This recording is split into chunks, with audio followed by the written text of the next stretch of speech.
Yes. It is a cast-worthy podcast, and we are back. Three-man gang, thruple, You threesome. you out of control already. It's Pride Month. It's Pride Month. Don't start. Uh, Three of us, Hey yo. back again. The Trace Amigos, Treyway. Well, it's a different type of thing. Yo. It is Zaddy's Day. Wow. Sunday, June 16th. Also Dragon Day. See how they try to ruin Father's Day? They try to ruin Father's Day with House of the Dragon, where they're gonna highlight a mother of a. See, they play too fucking much. HBO is too woke. They're too woke. Is HBO Yo. with Disney? No, AT&T, right?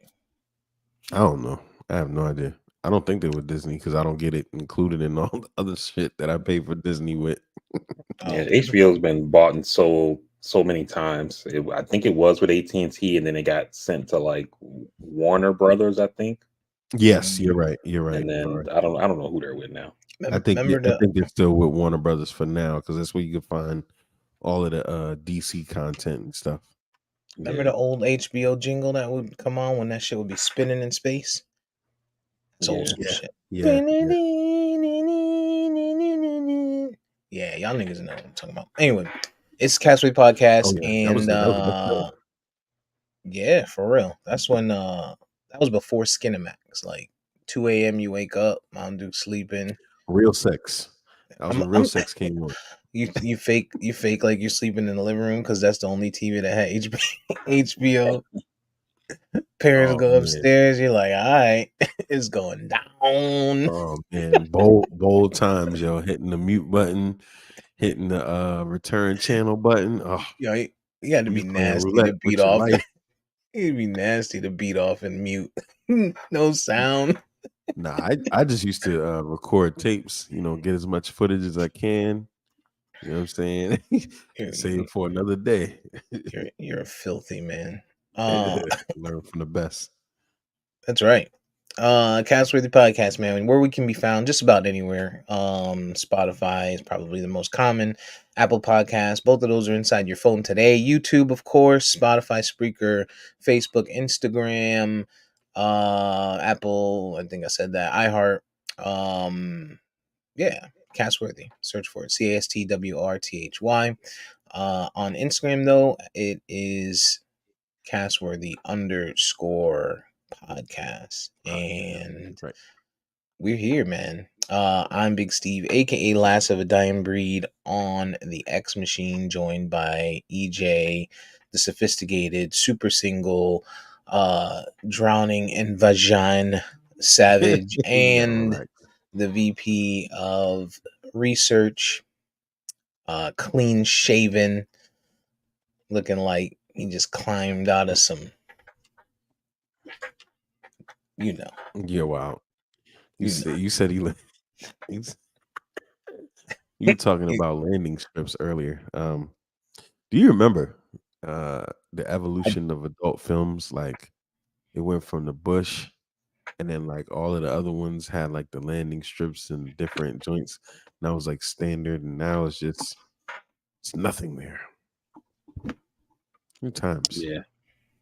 Now it's like a plucked chicken anytime you look at the damn at some adult film. These broads don't want no, and I guess because they say hair holds, odor, but take a bath. I don't Wash. know. I think it's a visual thing. I Nah, think it had to be a visual thing. nah. Like for me, if I could get in there with like a pick, Hey yo. that's why sometimes my my categories be Indian. They be. Yo. Ooh. Wow. Just happy I can't smell them through the computer. That's a wild Wow. take, That's a Wow. wild take of yours. Even for you. Why? What do you like? What do you like? I'm the only one that's transparent around here ever. Well, I like BBWs, man. Black Oh, BBWs. yeah, we knew that. Yeah. The old ones too. But you're not supposed to like The stuff you like. Right, you're not supposed to on the adult site the same stuff you like in person. Like you're supposed to go for your fetish, your fantasy, like midgets, Hey man, that is. jigs. Like, you gotta find something like that. You gotta get the ones that dress up in cosplay. Oh yeah, yeah, those are fun. Hmm. Hmm. I mean, sometimes, man, you just gotta get what you gotta get done. You know what I mean? Sometimes you ain't got all of that That's browsing true. time. That's true. We all fathers, and we all have have had or have live-in significant others. So sometimes time is of the essence. So it's whatever Yeah, pops up real quick. yeah, gotta get it done, bro. You know, I gotta take a shit real quick. Let me just go to WhatsApp and see some. Don't come looking for me. Surely there's a day where the VP of research sent us 35 images in there. At least one vid that's gonna get it. Get the job Um, done. yo, I was speaking of that. I was reading online, or I was watching something online, a video, and there was a young lady that was just being very transparent and open, and she was like, women are, their sex drive is high, blah blah blah. She said that she'd be on her lunch break. She'd be on her lunch break getting it popping Really? in her office. Like she'll close the door and get it right in there. Like, is That's kind of wild. that's why? And they call men nasty because like they say we think about it all the time, which is fine, right? And there be times where you sometimes you lose control of yourself and you be like, oh, down killer. You know what I'm saying? Like that happens. But like I don't think I've ever acted on it. Like, oh, all right, let me go to the restroom real quick. Let me hit the handicap stall where I got It's some kind room. Hang my pants on the back of the door because they got the little hanger and shit. yo, get comfortable is nasty. Hold up, you gotta get the shoulders right. Like, Yeah. Do you sit? You gonna sit on the toilet though? of course, of Yeah. course. The fuck you mean? Oh, yo. Nasty boy, you be standing up, your back up against the wall and shit. You a I'm just saying, nasty boy. you talking about at work. This is wild. I mean, but it's I, definitely always a double standard in this regard. Like for her to just feel comfortable to talk about it, no one's gonna call her a creep because women get the benefit of a good a part of that sex talk. You know what I'm saying? Like it's free, it's liberating, and the guys ain't gonna say nothing. So whereas if a dude comes on and says that, he's a creep, he's nasty already. Yeah, I can agree with that. But also, I think that I think because it's not like an equal thing. Like if like dudes can't do it, like Steve is saying, like the chick is saying she's doing it in her office. You know what I mean? She's probably just close the door, jack up the skirt, and then boom. mm-mm. Whereas like Steve said, a guy like there's all this like planning and It's a lot of so preparation. Right. right. Yeah. I think guys And as when you're we're done, when the man is done, you're not oh always done. You know what I'm saying? Like you might be done, but you know, but Yeah. I think in our age we don't get a lot of I think we've been lied to for a long time. And I say this all the time, right? Sex for women, as we get older, it only benefits them. You know what I mean? Like we gotta be we gotta be physically prepared, yo, mentally prepared. bad back. I be looking at them videos on TikTok where they be telling they girls to start humping for a minute. Yeah. These bitches be 20 seconds in, like, whew, Tired of shit. whew. Yo, that And should take you endurance. gotta keep it up without letting off. You know what I'm saying? And And you that, know, they got all type of toys that just get straight to the point. We don't have a lot of that shit. You know what I mean? Like as we get older, we realize sex is more for them than it is for us. It's just the way it is. Society has lied to people, you know what I mean? And it just is what it is. And not to mention the mental aspect. If your lady is getting on your nerves, you know what I'm saying? It ain't one of those things you could just be like, all right, That's a It just filthy doesn't take happen. for Father's Day. You a nasty man. Happy Father's Day, guys. Hey, somebody's got to say it for us. But you're right. Like I don't think a woman that, to VP's point, that does that in a quick moment, they're probably not doing it to completion either. You know what I'm saying? They probably just getting, because how many women are quote unquote satisfied at the end of you know what I mean? Like they probably just get in there, flick the bean a little bit, get the little sensation, and then they all right, they Nah, done. man. Nah. Like Nah, they be knowing. They be for knowing us, what they doing. we can't start and not stop. Like we have to go. If we don't go all the way, then we got to walk around real crazy. But they can do that. Like they've done that. They've lived that most of their lives. But Most of I them think don't finish anyway. from my anecdotal research, when they're playing with themselves, they know exactly what they're doing, and it isn't difficult when they have the right tools. Again, we need all type of preparation. Dog, We what gotta tools they got at work? You a nasty boy, yo. What they y'all be doing again in DC? Oh, we know what again y'all be they doing they in DC. they bring in their tools in their bag. They Yeah, bring in their and then tools in they're their easily bag. transportable. True, true. We gotta have the right cleanup towel. Everything gotta be Towel, right. towel. Eh, Steve, one you just using wrap of toilet paper. one wrap of toilet paper. What you Oh, talking about, dog? You ain't never hawked a loogie into a toilet paper, a handful of toilet paper. It's the same shit, dog.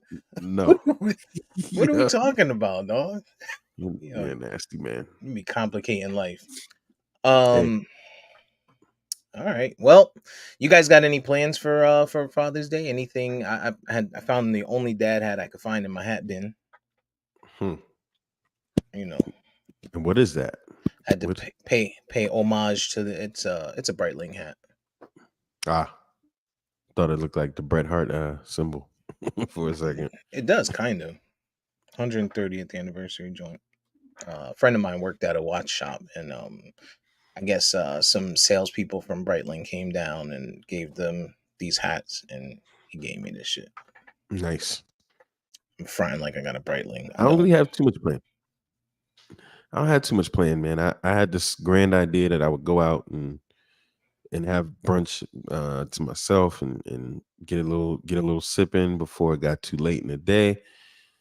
But after yesterday, I decided to do the most yard work I could possibly do the day before I shouldn't be doing it. Because I hate being in the yard. I have no idea what I'm doing still 15 years later. Um, so I did all of that. Then I'm tired. Then I took the kids out. I already had to get up early to take one kid to cheerleading. And so now I kind of don't feel like doing anything today. Like I just want to lay in the bed. Did you go anywhere last night? Yeah, just took them to this taco spot and this area that has like live bands and stuff.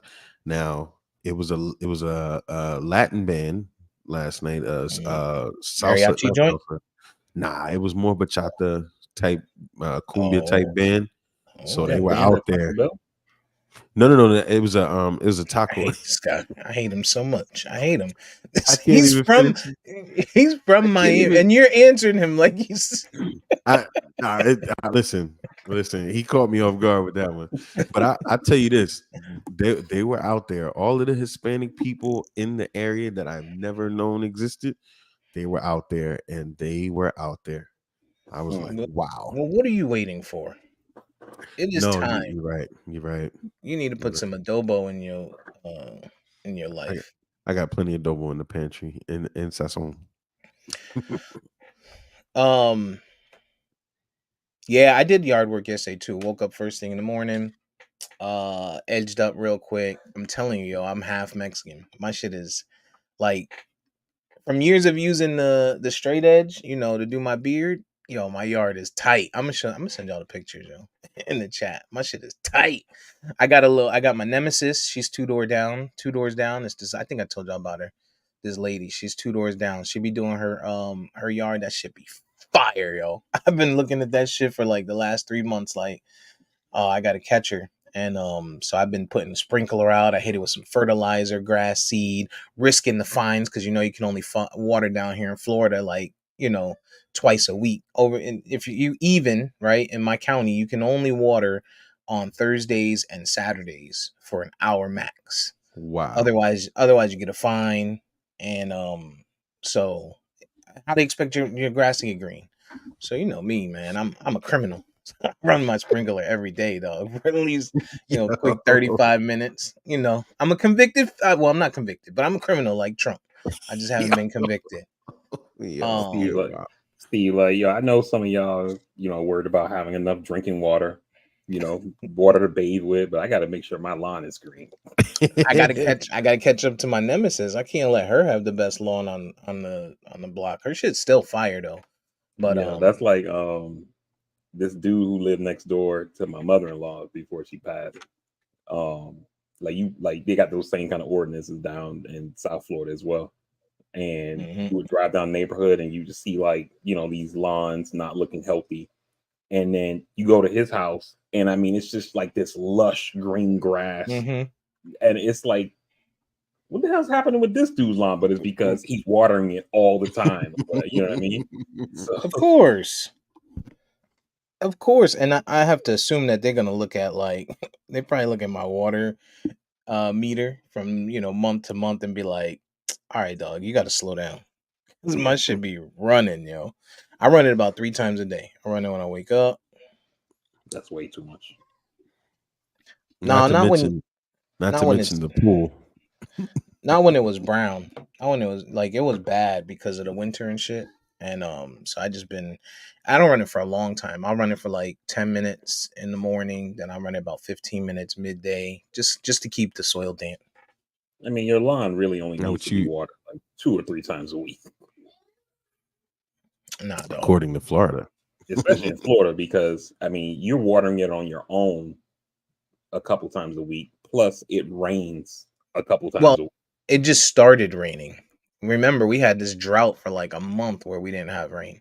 Anyway, fuck the grass. After I cut my grass, I went and got it's more exciting. I went and got a pedicure yesterday, and Ling Ling, Wow. ooh, she did me right. She did me right. What's her actual name? I don't fucking know. They don't wear name tags in the You spa. you don't ask. You just let her just do whatever Do to your what you body. mean? You do an introduction before you get a pedicure. Hey, I'm EJ. I No, mean, I don't get them, but I'm just saying I would. well, you need to. It'll change your life. Like I am addicted to that shit. You should 100% get that shit. Um. Anyway, I got the little upgrade yesterday. A little CBD joint came with some extra massaging, and I'm pretty sure, like they got family businesses and stuff. Like it's either the restaurant, the bootleg bags, they do nails, or the Mushu Spa. Yo, you I'm are out pretty. of control this morning. You are out of control. I think she was part of the Mushu Spa when she was younger. Wow. She kept finding a way to put my foot on her breasts, and she was rubbing my legs. Yo, So I'm like, all right, I don't got $40 on me, but So, Steve, I ridiculous. did I did a little bit of research here. That says if it's 90 degrees or higher, 3 to 4 times a week, and you only need to water about 1 inch per week. And to get 1 inch per week, you're looking at about roughly 20 minutes per each time you do it. That'll give you about an inch per week. okay. So, all right, That ain't gonna change shit. that's right. I'm still gonna water every day. 5 to 7, unless it rains. Now we starting You to gonna get rain, start so you, you gonna start siphoning water from that little pond out there. I can't. No, I can't let the white lady down the road. And she do her shit by herself. Her husband don't even come outside. He got a Mm. G card. He definitely got a G card. He'd be like, "Yo, you go outside, cut the grass. I'm gonna sit up in here and in the AC, cause she be out there. And when she done though, oh man, it looked like a baked cake on top of it. Like the shit is, she on her shit. But she been doing it for years. Like she's been doing that for years. I just fired my guys like 3 months ago. So I'm a catcher though. I'm a catcher. Lawn Wars. VP, what you got planned for today? Anything fun, or what did you get? What did you do yesterday? See, you got Nothing, man. Just sat cleaned around. up. Chill. Yeah, gotta cut. I had to get fresh for sitting in the house. So, Got the but hot towel effect. yeah. But yeah, I ain't got nothing planned, man. My wife and son got me an early Father's Day gift. We all had a laugh about it because I'm Cowboys sitting jersey. here working, huh? A Cowboys jersey. Yeah. So I'm sitting here working. So I don't know if I told you. I finally like hooked up the PS5 or whatever, and so I was playing it one day, and so I'm sitting in here, and they came in. They was like, "Happy early Father's Day." This was like last week, and I was like, "Oh, thanks." And I opened it up, and it's this game I wanted for the PS5, but I had already downloaded the digital copy of it. Wow. So I You're a was like, I scumbag. appreciate it. You scumbag for that one. Ain't tell nobody nothing. That's your fault. Good So move. what you gonna do with the hard copy? Send it back? Returning it. You told them? Yeah, I got it for cheaper for the digital copy. You can't return the digital copy. That's true. This motherfucker, yo. You should have told him you got it in the That's first place. that's where You the probably would have saying, got a "What do you different get for the game. guy that has everything?" Everything, exactly. That's why motherfuckers don't get shit. People like you. Oh, Mhm. thanks. I already ordered it. Got a Terrible. bottle of tequila. Which one? 1942. Okay. It's engraved though. It's engraved. It says "Dad Juice" and "Happy Father's Day" on it. So when you finish with it, do you keep the bottle still or not? I'm gonna keep it because it's engraved and it says "Happy Father's Day 2024." So I'll keep that one. I'll probably put fucking sand or some shit. Who knows? I was gonna say you're gonna put some water in it just so it like have to look. Bottle caps, or I'll just fill it with some I'll fill it with some Cuervo for when the guests come over. Be like, yo, you want the expensive tequila? You want a shot? Put it. Yo, Why not? that's wild. I remember I had an engraved Jim Beam bottle. I don't remember what I did with it though. Probably gone. You probably That drank shit it. probably got recycled. Oh yeah, definitely. I don't think it made it out of Kentucky. Yeah, I got my brother. I remember I told you, EJ, I got him that expensive whiskey, like as a congratulation gift a couple years back. He still got it. He Oh was like, wow. he only drinks it like special occasions or like sometimes he had like a super rough day. He's like, you know what, I need a strong one. So Good It's investment. Good it's investment. it's crazy. We buy like the good stuff and like I buy good alcohol and I'll save it, but like the little $3 bottles that I got from the Bahamas when I went there of the banana rum, that shit is unopened from like 15 years ago. yeah, Because you knew you shouldn't have bought it in the first place. He That's wasn't gonna right. drink this. I'm I, not gonna I, drink this. I I'll wait would till need medical attention. I have guests. Make them a cocktail. somebody bought me Yeah. some Jamaican rum like years ago, and this is back when I still could drink, but I just really didn't drink that much. And he was like, "Oh, we was in Jamaica, we got you this bottle or whatever." And I'm thinking, like, for what? You know? And so that shit sat on the counter for like 3 years unopened. And then when I was moving out of my apartment, one of our friends, her boyfriend, was helping me. And he was like, "Oh man, he's Jamaican." And he was like, "You got this, whatever it's called." And I was like, "You want Appleton, was that?" it? He was like, "Huh? Was it Appleton or Ray Appleton, Nephew? there you go." There you I was go. like, "You want it?" And he was Oh, like, "Yeah." He's like, "You sure?" I'm like, "Yeah, you can have it." And he called me the next day. He was like, "Man, this shit's strong, man. How long that was sitting there?" I was like, "For like 2 years." I remember when you used to not be able to get Appleton here, in the United States. Now they got that shit in Really? spots. Yeah, at least Really? down here. Yeah, I've seen it down here. Oh, Total Wine. Total Wine usually has it. Mhm. Yo, Total Wine, we don't talk about how Total Wine is damn near a monopoly. I thought Yeah, Total Wine was just a them and local. ABC. Yeah, right. I thought Total Wine was just a local liquor store here because I didn't know it existed. But they're in New York, they're in Florida. Like, these motherfuckers, California. I think they're in California Mm-hmm. too. Yeah, Mm-hmm. the ABC. When I got that whiskey for my brother, I got it from ABC online, and they did same day delivery. Yeah. ABC Motherfuckers drove from the ABC used to store. be ABC used to have Florida monopolized, and then Total Wine came in and was like, "Hey, Mhm. hold my beer," literally, and they just popped up. They keep it like Total Wine. You could find that's where I was able to find the vodka infused whipped cream and shit. Like I was looking everywhere for that shit and couldn't find it, and I found it over there, and it Nasty. was pretty good. It is nasty. It is. I mean, it's good. It is for them nasty nights. Y'all been watching the the NBA finals. Y'all think Luca and Kyrie can get it done? Is that tonight or is that Uh, tomorrow? Because they tomorrow. played Friday, and I know they were having two. They had 2 days between the last one. It'll be Oh no, nasty Um, when that's it's tonight. tonight. That's It's tonight. tonight. nasty. Yeah, It's nasty work. Same. See how they do us? Got to make us choose between that Game of Thrones, right. well, House of Dragon. Power. Power came out on Friday. But I Yeah, but mean, it's not supposed to. Well, to they come to, out Saturday. to Yeah, answer your question, I don't think they can do it. I mean, the history tells us that he can't, right? I mean, that's why they right. bring up the whole thing of no team has come back from 0-3. The record is like what, like 11 and you know 398 or something like that. You know what I Nah, I mean? Yes. don't think no one has ever done it. No, it's No, zero and like 300, 0 of no, I 398. think people have come back from 1-3, but they would be coming back from 0-3. Right. 03 is So like Yeah, 03 zero. has never been done.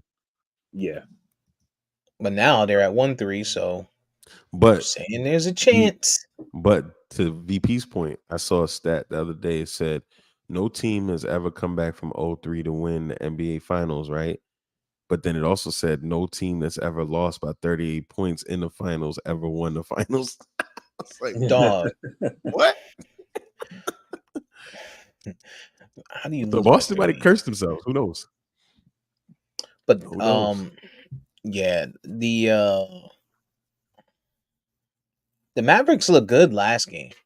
Friday night, they looked really good. And I don't know if it's they look good or Boston looked bad. More so because when I looked at it, and I forget the stat line, I'll pull it up, but it looked like I remember Jalen Brown and Tatum combined for something like 30 points or something crazy, 25 points, 15 for Mm, Tatum and 10 for Jalen Brown. And you can't mm. have that. Like Sam Hauser had 14, and of course he played a lot of garbage time, as did Peyton Pritchard, who played, who had 11 points, but you can't have these guys collectively having 25 points and Lucas outscoring both of them together. You know what I'm saying? Um, and so we've talked about Jason Tatum's inconsistencies throughout the years in the playoffs. And now we're talking about the finals. And realistically, Jalen Brown is who's been carrying that team for this finals run, and in this final series. I don't know, and that's what makes me think that there is a chance for these guys. It's gonna take for Luca to play better defense, though. I don't even think that I don't even think that the issue is um the Mavs playing better or the Celtics playing bad or whatever. The issue it comes down to it. I've been saying this all playoffs about Boston. I've been saying it for the last 3 years about Boston, given that the Heat and them keep facing each other. Boston relies heavily on 3-point shooting. And when they're Mhm. off, they can be got. In game 4, Boston overall field goals was 29 of 80. From 3-point, they were 14 of 41, which means that more than 50% of the shots they took were 3-pointers. You know what I mean? And them being off from 3 is the difference in this game. That's Mhm. because the Mavs wasn't doing anything, you know, insane, right? You had a Mavs shot 50%. The Mavs made 46 field goals. Boston made 29.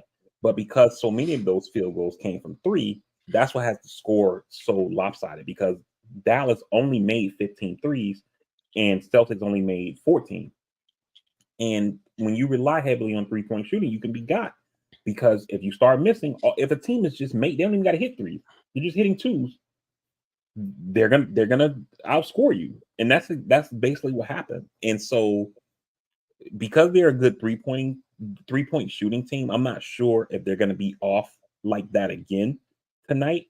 And so you're gonna have Dallas shooting at that same clip, but also being more efficient from three to keep up if the Celtics are making threes at the normal pace that they make them.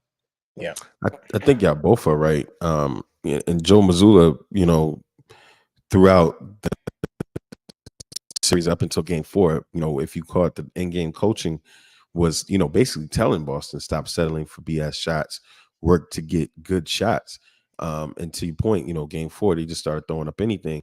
But to Steve's point, Luka, they've been a good perimeter defensive team throughout the year and the playoffs. But Luka being banged up, I mean, he just looked like a liability when these guys start to drive and attack. So they're definitely gonna have to, clean that up. And then offensively, the first few games, I mean, they had looks. They weren't getting foul calls, but they had looks. Kyrie was off, Luka was off. So I mean, a lot of moving parts here. This is a huge hole to climb out of, Hey, especially going yo. back to Boston. But I think, they could possibly win one in Boston if all of the things go well that, y'all both kind of talked about. But, that's going to be a huge, huge haul to ask these guys to do for the next up team games to get to a game 7 and then, even try to steal one. So it'll be interesting to see how things go down tonight. We still haven't really even seen Kyrie be Kyrie yet, Yeah. so that's another thing that, we'll need to see. It's they also got out rebounded 52-31 in game 4. And so you can't have that happen, right? And that's going to be Dallas's key to victory. Obviously, to VP's point, it's going to take the missed threes, but in general, if Dallas misses shots, those offensive boards are going to be important for Lively and those guys. And Luka just can't take stupid fouls. Like you can't have 5 fouls and then try to take a fucking charge at the 3-point line in on a fast break. Like it's like that is like basketball 101. That is arrogance that we saw in that game prior. So um this is a huge game tonight because if they steal Boston tonight, I think they feel comfortable going back home. They get the home cooking, they sleep in their own beds. You know what I'm saying? They get the old rub and tug before the game and they go out at home and get it done. Now you're talking about a game 7 in Boston. So I think it's absolutely possible for them to get to 7, but that game, if they do and it's a game 7 in Boston, I think it's a tough situation. But I got a question for you guys. Is eBay is his name? Udoka? Is he Ime, the Ime Udoka? Is he the mhm, Mark Jackson uh to this Joe Boston Mazzulla? team, Yeah, to this Boston team. you could argue that you can make a strong argument for that. But I say less on I say less I say more no on the side that Mark Jackson, when he had the Warriors, you had a Steph Curry that no one really believed in because he kept getting ankle injuries. You Mm, had a Clay Thompson that no one really knew could be that good. You had all these other elements and all these other pieces that really weren't doing anything. Mark Jackson was the guy that told Clay and Steph, "You guys are the greatest basketball backcourt there is, and go be great and take these shots." They didn't have an identity. They didn't know who they were.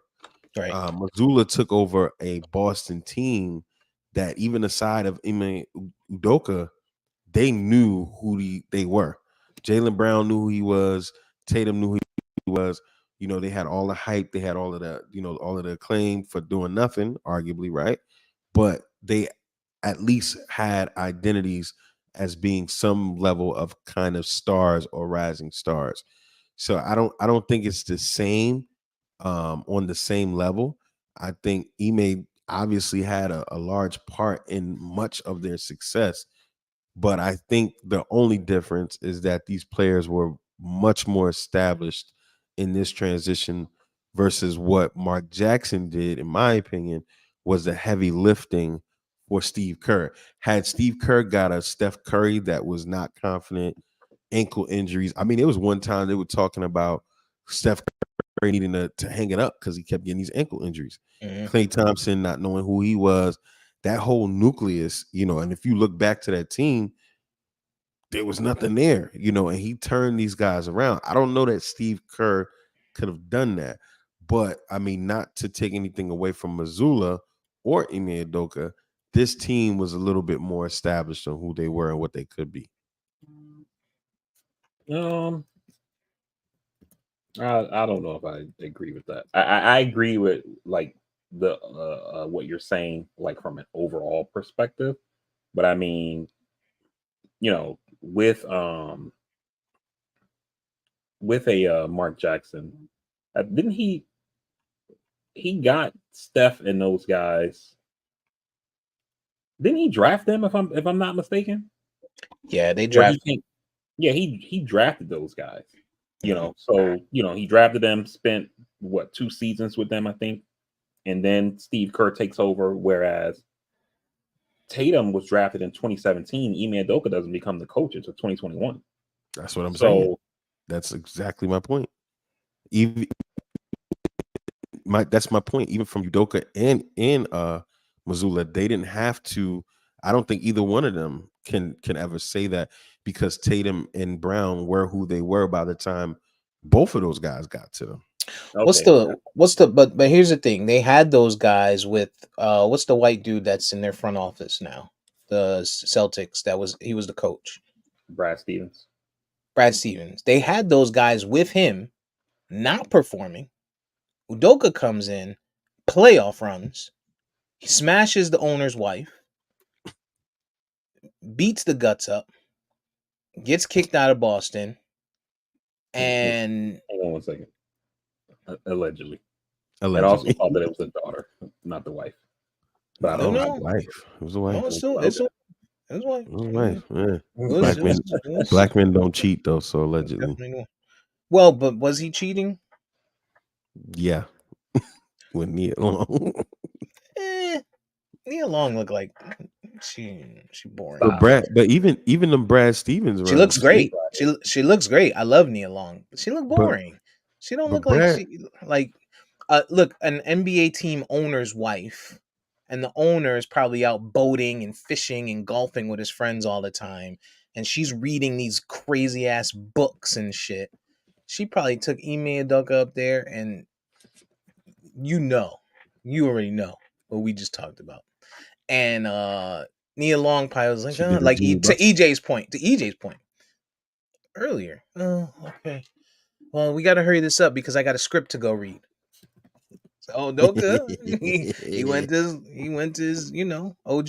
Anyway, he comes in, smashes the wife, takes them to deep in the playoffs. And they keep losing. He's out. Missoula comes in, does the exact same thing the year after, playoff loses, and now he's in finals. Only difference is they added Porzingis and Drew. So I think they added pieces to it, which makes it a little bit of a different team. But I don't know that these guys had an identity or they've gained more of an identity, Tatum and Brown, than what they Let me had ask you when something. Udoka was there. And You said what year was Jason Tatum drafted? 2017. 17. So I mean, Brad, even under Brad Stevens, this is my point again.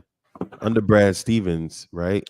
Brad Stevens comes in 2014, only wins 25 games, but the next season 40, 48, 2016, 2017, 53, 2017, 2018, 55, 49, 48. I mean, so they had a winning, they just couldn't get it done. But I mean, even Brad Stevens can say that when I first got these guys, we established a history of winning, as opposed to Mark Jackson. Nobody was checking for the Warriors at all. And let's not forget, Steve Kerr benefited from getting a Kevin Durant. So is Brad Stevens the Mark Jackson to Joe Mazzulla then? To Ime Udoka, No, maybe. I would argue, and EJ will probably understand this reference a little bit better than you, Steve, because he watches college football. Not Ime. What's his face? The current guy, Joe Mazzulla. Missoula. Joe Mazzulla is essentially Larry Croker. Remember him, EJ? Mm, Larry Croker Miami. took over the Miami Hurricanes from Butch Davis when he went up to the NFL Yeah. to the Cleveland Browns. Butch Facts. Davis puts Facts. together a juggernaut with you know Santana Moss, Ed Reed, Willis McGahee, Clinton Portis, Jeremy Shockey, all Shockey. those Yep. dudes, Jonathan Vilma, Yep. what's big man who was the defensive tackle for the Patriots Ah, all those years, Vince Wilfork. Will Fork. All Yep. those dudes was on that same team, Yep. and they bring in Larry Croker to coach. And according to Ed Reed, he wasn't doing shit. They were running the team. They literally told the AD, "We don't need a coach. We need a figurehead." You know what I mean? So, We so that got it. I You think know what I mean? you guys are making my point, and maybe I've asked it wrong to make it seem like, but what I'm saying is Mark Jackson to Steve Kerr, that is Mark Jackson's team. That's Mark Jackson's dynasty. That's not Steve Kerr's dynasty. So what I'm saying is this championship, if Boston gets it, or this championship run, is this Missoula's run, or is this Udoka or Brad Stevens' run? You know what I'm saying? The way Mark I Jackson's no, chips are his I, I chips. I get what you're I saying. don't It's I hard get for where me. you're going from. I just think it's a different level comparison because it's so far removed. Like you had two coaches, come in from what Stevens did. But I mean, I get it. And I mean, when you look at it from last year and the level of success that they had in the transition, you damn sure, yeah, you can say Ime Udoka did a lot to put this together because this team was knocking at the door. It ain't like Joe Mazzulla really did a whole lot because Ime Udoka had a lot to do with the roster as well, getting Porzingis and getting other pieces. But I don't know that Mark Jackson could be compared in this situation because you literally have 2 to 3 coaches removed from the transition, whereas Mark Jackson was the coach, built the team, got fired, and it was just one guy who benefited. I think VP's point to Croker and in Miami is more applicable to Mark Jackson. But I don't know that you can compare this apples to oranges with Mark Jackson. But I get your point. Yeah, I get your point as well, and I Udoka think definitely needs praise. because this team is different than what Ime Udoka left, right? Ime Udoka leaves, the dude Robinson or not Robinson, whatever his name is, the dude with the dreads, the 7 foot dude was always hurt, the black dude. Time they call him Time Williams? Lord, the Boston fans. Was it Mhm. Williams? Williams, there you go. He's gone. Porzingis is there. They have Drew Holiday now. What's his face? The point guard, the Marcus Smart. He's gone. So a lot of that team, the core is still there in Tatum and Brown. And and I guess you could say Horford. If you want to, talk about like since they make it seem like he's kind of like the soul of the team almost. Right. But I mean, really, it's Tatum, it's Brown, it's Horford, and I guess you can say Pritchard, or Peyton Pritchard, and then Derek White, and then everything else is kind of plug and play almost, and so I don't know if I can give if it happened like Mark Jackson, Steve Kerr, 1 year removed, boom, championship. Tony Dungy to John Gruden, 1 year removed, boom, championship. You know what I mean? Larry Kroger, like I said, 1 year removed, championship. But there's this gap, and so I don't know if I can give Ime that much credit. And plus, you have to also add in the fact that Porzingis is a huge part of that success, and that has nothing to do with Ime Udoka. Yeah. Well, and I think that's going to play a huge part whether he's back tonight or not, and what percentage his body is performing at. But it's going to be. I think it'll be a good game tonight. I hope it's a good game. And I hope that, to EJ's point, we see the real Kyrie. Like we saw some flashes of Flashes. of him in game 3 that they lost. I think he had something like 34 points or something like that. Like he did his thing, but I mean, you got to give Boston their credit. The reason we haven't seen the real Kyrie is because they are doubling up on him. You know what I mean? They're like, fuck it, let's go man to man on Luca. If he gets 50, let him get 50. We just not gonna let Kyrie get another 50, is what it seems like. And they are Mhm. doubling Kyrie because that's where you lose. Like, you let this guy get to the paint and you got these perimeter shooters, you got these big guys he can dish to. Once you close down on him, it gets crazy. So I think that's what they're hoping for, is to try and contain Kyrie more so than Luca.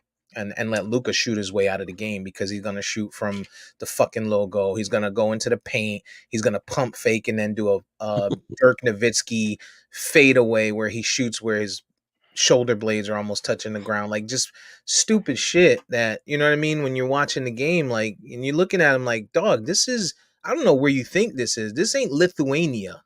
You know what I'm saying? You are on the biggest stage in basketball, period. Regardless of how good they are in Europe. I don't give a And fuck I how. think what's hurting Luca too is the fact that we're in the finals. In the regular season, right? You play against all of the other 29 teams. And so, you play Atlanta today, you play the Knicks tomorrow, then you play the Nuggets, then you play the Wizards, then you play the Lakers, then you're kind of bouncing all around. And so teams are kind of, I mean, I know they have a game plan, but sometimes you're playing back to backs. They haven't had time to like have walkthroughs and practices and scheme and Mhm. stuff like that. Whereas in the finals, both teams finish playing like a week before game one, and all they're doing is watching tape and locking in on what they want to do. This is what the game plan is going to be. This is how we're going to defend Luca. This is how we're going to defend Kyrie. This is how we're going to defend the pick and roll. This is how we're going to defend this thing they do.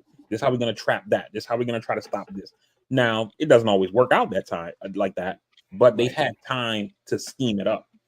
And now Luca, finals Luca, is not looking like regular season Luca. And I think it's partly because the Celtics have had a chance to lock in and decide, this is how we're going to defend this guy. This is how we're going to avoid doing stuff like that move that Luca does when he runs by you and then kind of slows down and let you run into him from behind and get the Mhm. foul from behind or whatever. You don't really see him getting that a lot because, maybe they figured out, okay, this is his go-to. So when he does that, we're going to do this thing here. And that's how we're going to defend that. And Well, so what Luca has to do, and not just Luca, but also Jason Kidd, is to recognize, this is how they're defending us.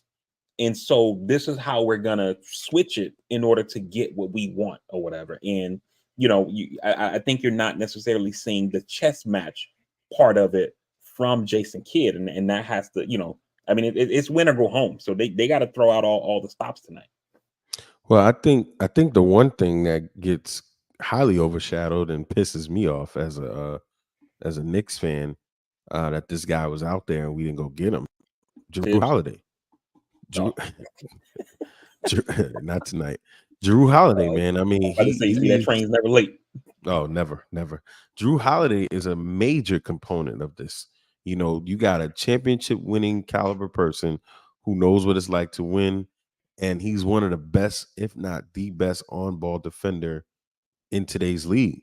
And much of game one and two, they were able to just say, "Yo, Drew, go D up Luca, go D up Kyrie," and he put him on clamps, and that guy, say what you want about him. He makes his bones by playing defense, and he's pretty damn good at it. It allows you to do other things as a team, to whereas you got these other Dallas guys that, if they got some openings, they will flourish. But now when you got somebody that's changing up the whole pressure of the defense and what Dallas wants do, it became very difficult for these guys games 1 through 3. So I mean, Drew Holiday, that was a hell of a pickup for Boston, and he definitely has shown he's a major difference maker. Yeah. I hate recency bias, and I hate being prisoners of the moment, and humans just are. I saw the report yesterday that Derek White is being considered to replace Kawhi Leonard for I Team saw that. USA if he doesn't play. And They act like Paul George is not still in the league. They act like James Harden is still not in the league. Like these are guys.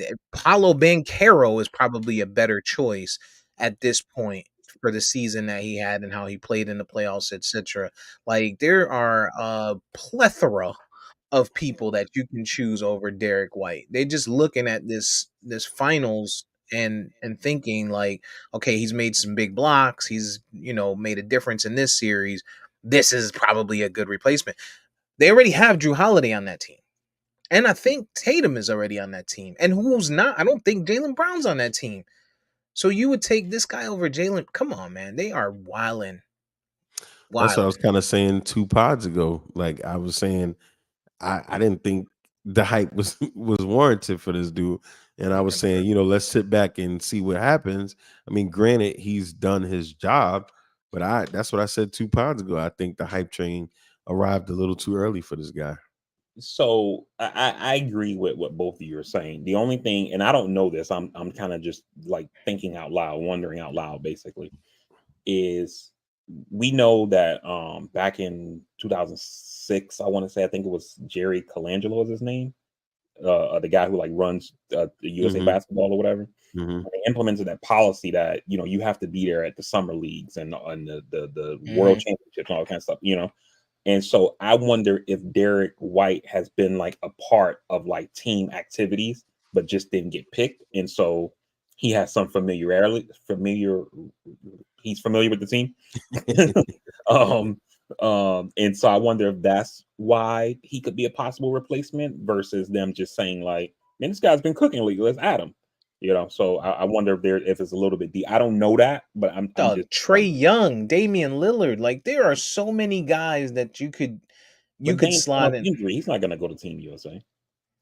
Yeah, you're right. But I mean, I'm just saying these are names that you could say considered. Now, a lot of them turned it down initially, so it's very possible that some of them turned it down initially, and that's why they're not in this conversation. But Derek White is probably number 25 to 30 after a lot of guys that we could go through a list if we sat down and chose from the NBA today. And that's no slight to him. He's a great player. Anybody in the NBA, you make it to the NBA, you're one of the greatest players in the world, right? Like, so not to slight him in the least bit. It's just there's apples and then there's cotton candy grapes. And if you give me a choice between a cut up apple or some cotton candy grapes, I'm taking the cotton candy grapes every time. Yeah, I mean, and Jalen Brunson was one who was left off consideration or off the team, but I mean he's hurt now. So another one, again, yeah, he's hurt, but still, like, I mean, whatever. but the other thing is though, 2 pods ago, you guys are, Jalen Brunson. Oh, yeah. Okay, I'm just wondering. Yeah, 2 pods ago. Okay. Nah, Jalen Brunson's from Illinois. Oh, okay. He's from Illinois. Played in the same conference as Jason Tatum. Beat Jason Tatum in high like school. Canadian or something. Nah, his father Rick Brunson played for the Knicks and other teams. I think he was a Black Panther. Oh, you mean the father? I was on Jalen Brunson. I'm like, what? No, like, the father. This nigga's wild. But 2 pods ago, you guys are making a good argument for White being a solid player. And I think to VP's point, if all of those things are true and he's a role playing guy, he might just be a guy that you bring in, is going to be healthy-ish, as opposed to a Paul George who might not fits the chemistry, doesn't break it up a little bit. Just fits the chemistry. We don't need the big name, just somebody who's going to go in there, get it done, and fundamentally be sound. But you're pulling out one of the greatest players of all time in Kawhi Leonard. Like, it's not like you're pulling out. What? I'm looking at the roster right now. It's not like you're pulling out Drew Holiday to replace him with this guy. You know what I'm saying? You're pulling out Kawhi Leonard, who is a top 20 player to 30 player of all time. No question. I don't know about that. I'm not sure. I stuttered. I'm pretty sure I said that pretty confidently twice. All time? Of all time. Wow. Okay. I mean, like in his generation, I'd have been like, oh yeah, I can see it, but He's definitely top 10 of this generation. I don't know of all time. I mean, has he even played enough to be considered that? Top 20 to 30 of all time. This guy got rings for two teams, two MVPs in the finals. Like, come on, what are we talking about here? Robert Curry, top 20 all time? There's 10 guys in NBA history that have gotten multiple finals MVPs, and Kawhi Leonard is one of those. And you guys are gonna tell me that he's not in your top 20 to 30 of all time? You gotta be fucking kidding me. I mean, if we're talking about accolades, yeah, but I mean, do I look at him and say, as an skill individual, set, offense and defense? He's not LeBron. Like, he's not LeBron. LeBron gets it because of his accolades, but we're talking about skill set from two sides of the ball. He's a better defender than LeBron. He's a far better defender. I can't.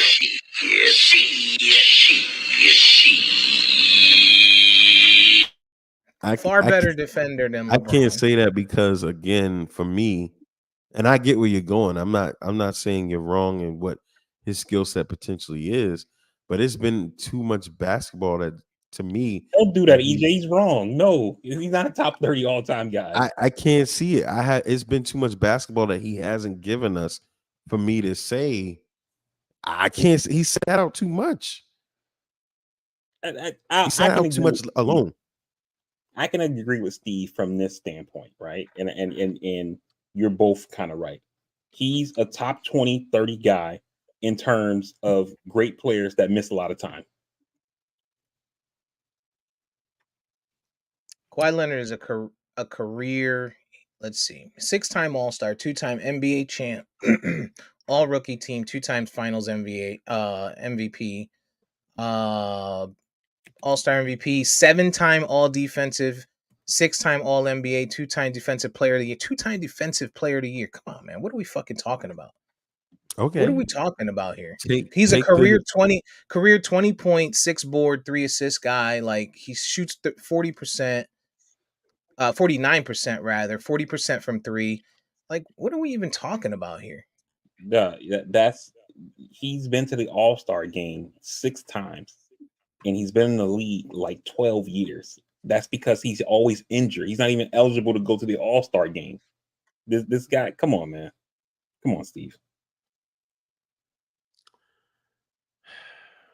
You're better than this. We're gonna sit down and y'all gonna try and give me 30 people better. Look, all you gotta do is go to the all 75 team. That's all you gotta do. He's on the all 75 team. Broken down. Yeah, I mean, but all you gotta do is when you look at it and ask yourself, who is he better than that? Well, they put Klay Thompson. They put Klay Thompson on the all 75 team. Oh no, I'm sorry, they snubbed Klay Thompson. You sure Kawhi is on the all 75? He's on the all 75. Yeah, I think he is. I'm fairly certain. Okay. Yeah, you're right. Okay. I'm looking at it. I don't. If we match this list up, and let's go through it because you guys are talking about injuries, right? Let's go through it. He's in 2012, that season, 64. The year after, 58. The year after, 66, 64, 72, 74. Missed 1 year where he played 9 games. That was 27-18.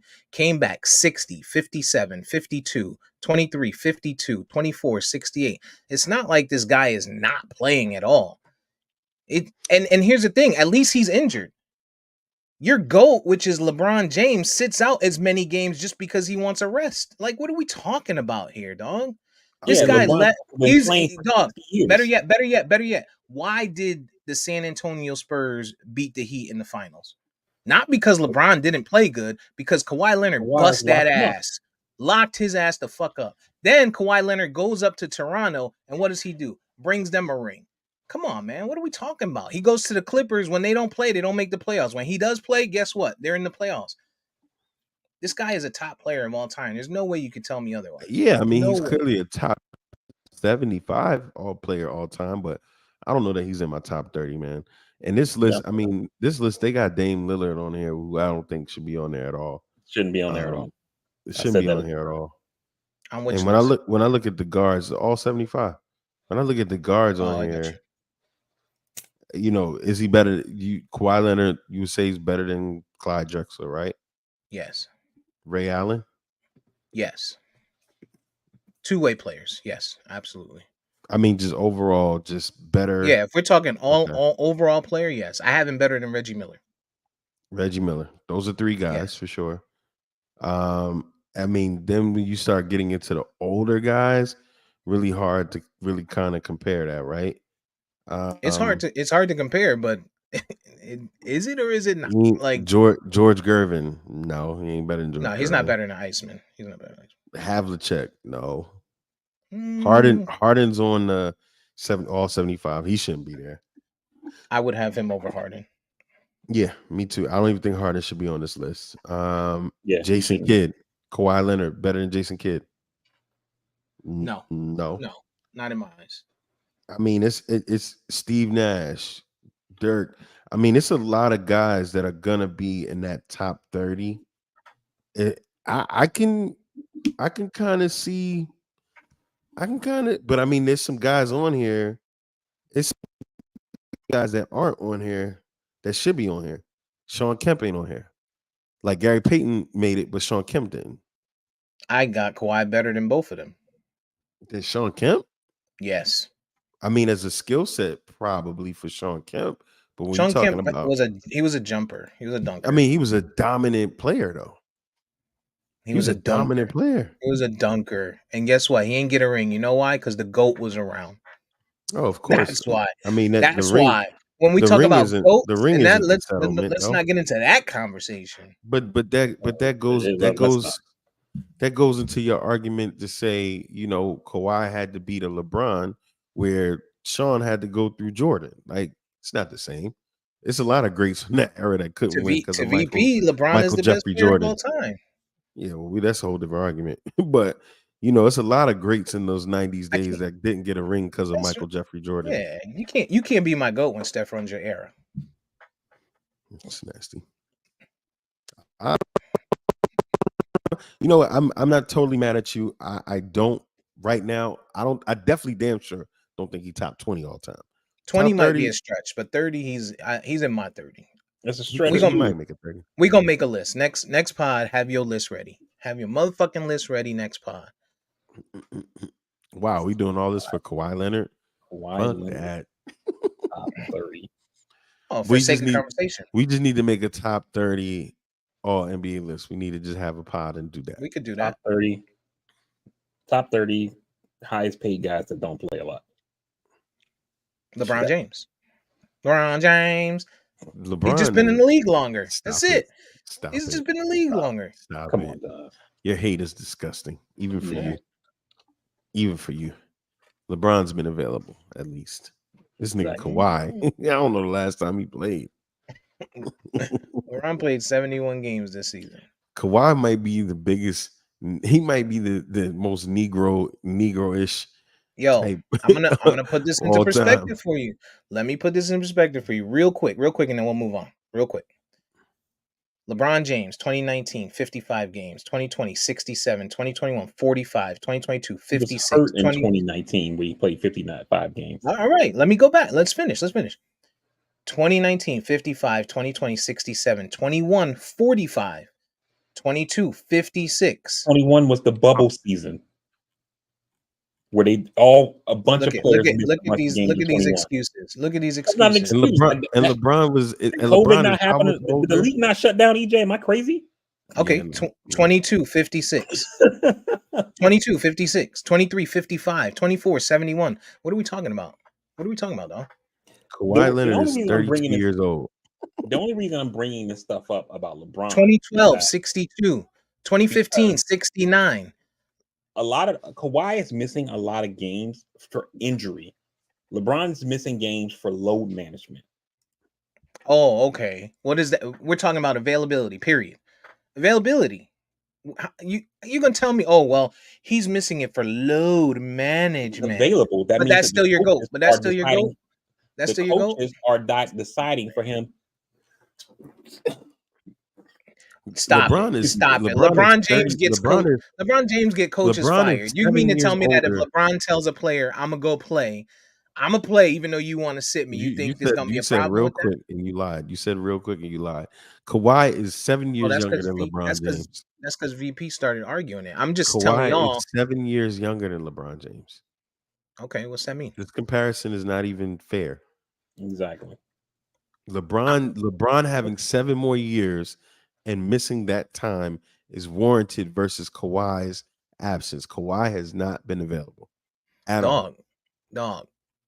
Like I'm saying, I went through Kawhi's numbers, the number of games, and I'm just comparing the number of games but you can't do it that way. Numbers Why don't not? lie, but they don't tell the whole story.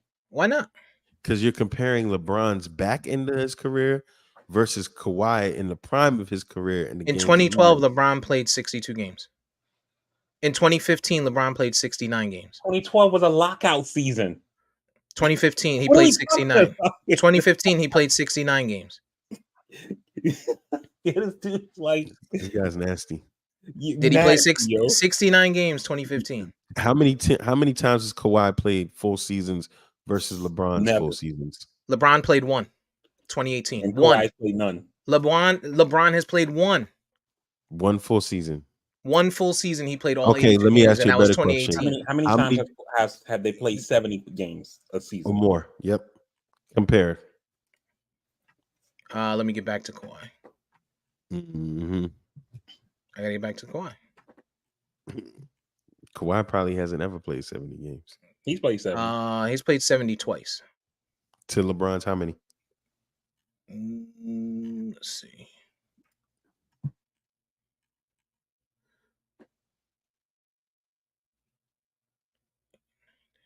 $11. God damn. How many seasons has he played though? What are we talking about? Oh my! Yeah, this guy's nasty, EJ. Dog, if I give you $100 and say how many tens you got, and you give me $20 and say how many tens you got, you're gonna have more tens. What are we talking about? We got okay, all right. Yeah, this dude is nasty. Hold on. So you're gonna tell me you're comparing number of seasons something happened for a guy that played 21 seasons versus a guy that's played 12, and you don't see a problem with that? All right, Trump. All right, dog. You got it. You got it. Even if you take the average, of how many games, even if you take the average within the first 12 seasons of LeBron to Kawhi, LeBron still clearly has more 70 games. Do their first 12. So from 2003 to 2015, and then 2012, whenever Kawhi came into now. I'm with that. Then let's look at the first 12 it's still going to be more. That's fine. That's fine. Tell you that. That's fine. So if we're only going to look at 12 seasons, let's look at accolades for 12 seasons. No, the first 12. No, that's fine. If we're only going to look at that's what you can't do though. You're moving the argument. Nobody was talking about accolades. We were talking about availability. LeBron has them there too. No, he doesn't. We were talking about availability. First 12 years, he has 4 MVPs. Don't let him finals. Hold on, VP. Don't let him get off the hook on this one first. We're talking about availability. We're talking about Kawhi not being available. And you want to keep moving the goalposts. Okay, the first 12 seasons, okay? We know throughout Kawhi's whole entire 12-season career, he's only been available for 70 games twice.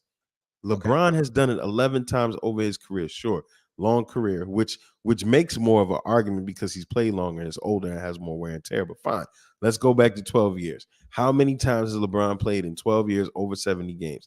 He's been more available, period.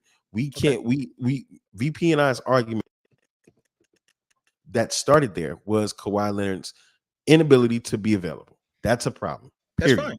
That's fine. But if we're gonna say now, if we're only gonna look at the first 12 years, right? Then we can't only look at the first 12 years when it comes to availability. You got to look at the first 12 years only argument. Overall. Now that was our only argument. But now if you want to go, now if you want to switch to accolades, that's a different conversation. Right. Which VP says Kawhi still loses. Right. And he should. LeBron James is the 3rd best player of all time. What are we talking about? We're talking about the 3rd best versus a top 30 player of all time in my conversation. So you're Just talking comparing. That's about like if we LeBron James versus Kawhi. We're not talking about Kobe Bryant. right. That's why I said top third, top three. Yeah, Otherwise, I I would have know. said. That's why I would have said You two. said third. If That's if, why I'm if we were saying. talking, I'm no, I clarifying know. here. If we were talking about Kobe, I would have said second best player of all time. Remember, Oh. I said third. Anyway, what's Do you next? guys think House and Dragon is going to you think He you're was gonna going be to able to NBA already. I thought he was going somewhere else. Yo, his Thought you were going LeBron to get hate was Trevor on Lawrence 10 contract. tonight. I just called him the third best player of all time. How's that hate? His LeBron hate was on 20 tonight. He was trying. Yeah. He was low key making an argument that Kawhi is better than LeBron. Low No, I key. wasn't. No, I wasn't. Yeah, you kind of were low key. No, Low what I key. was We'll let you saying. live. Before House is of Dragon, Lawrence let's get into top this 30. Trevor Lawrence contract, Steve.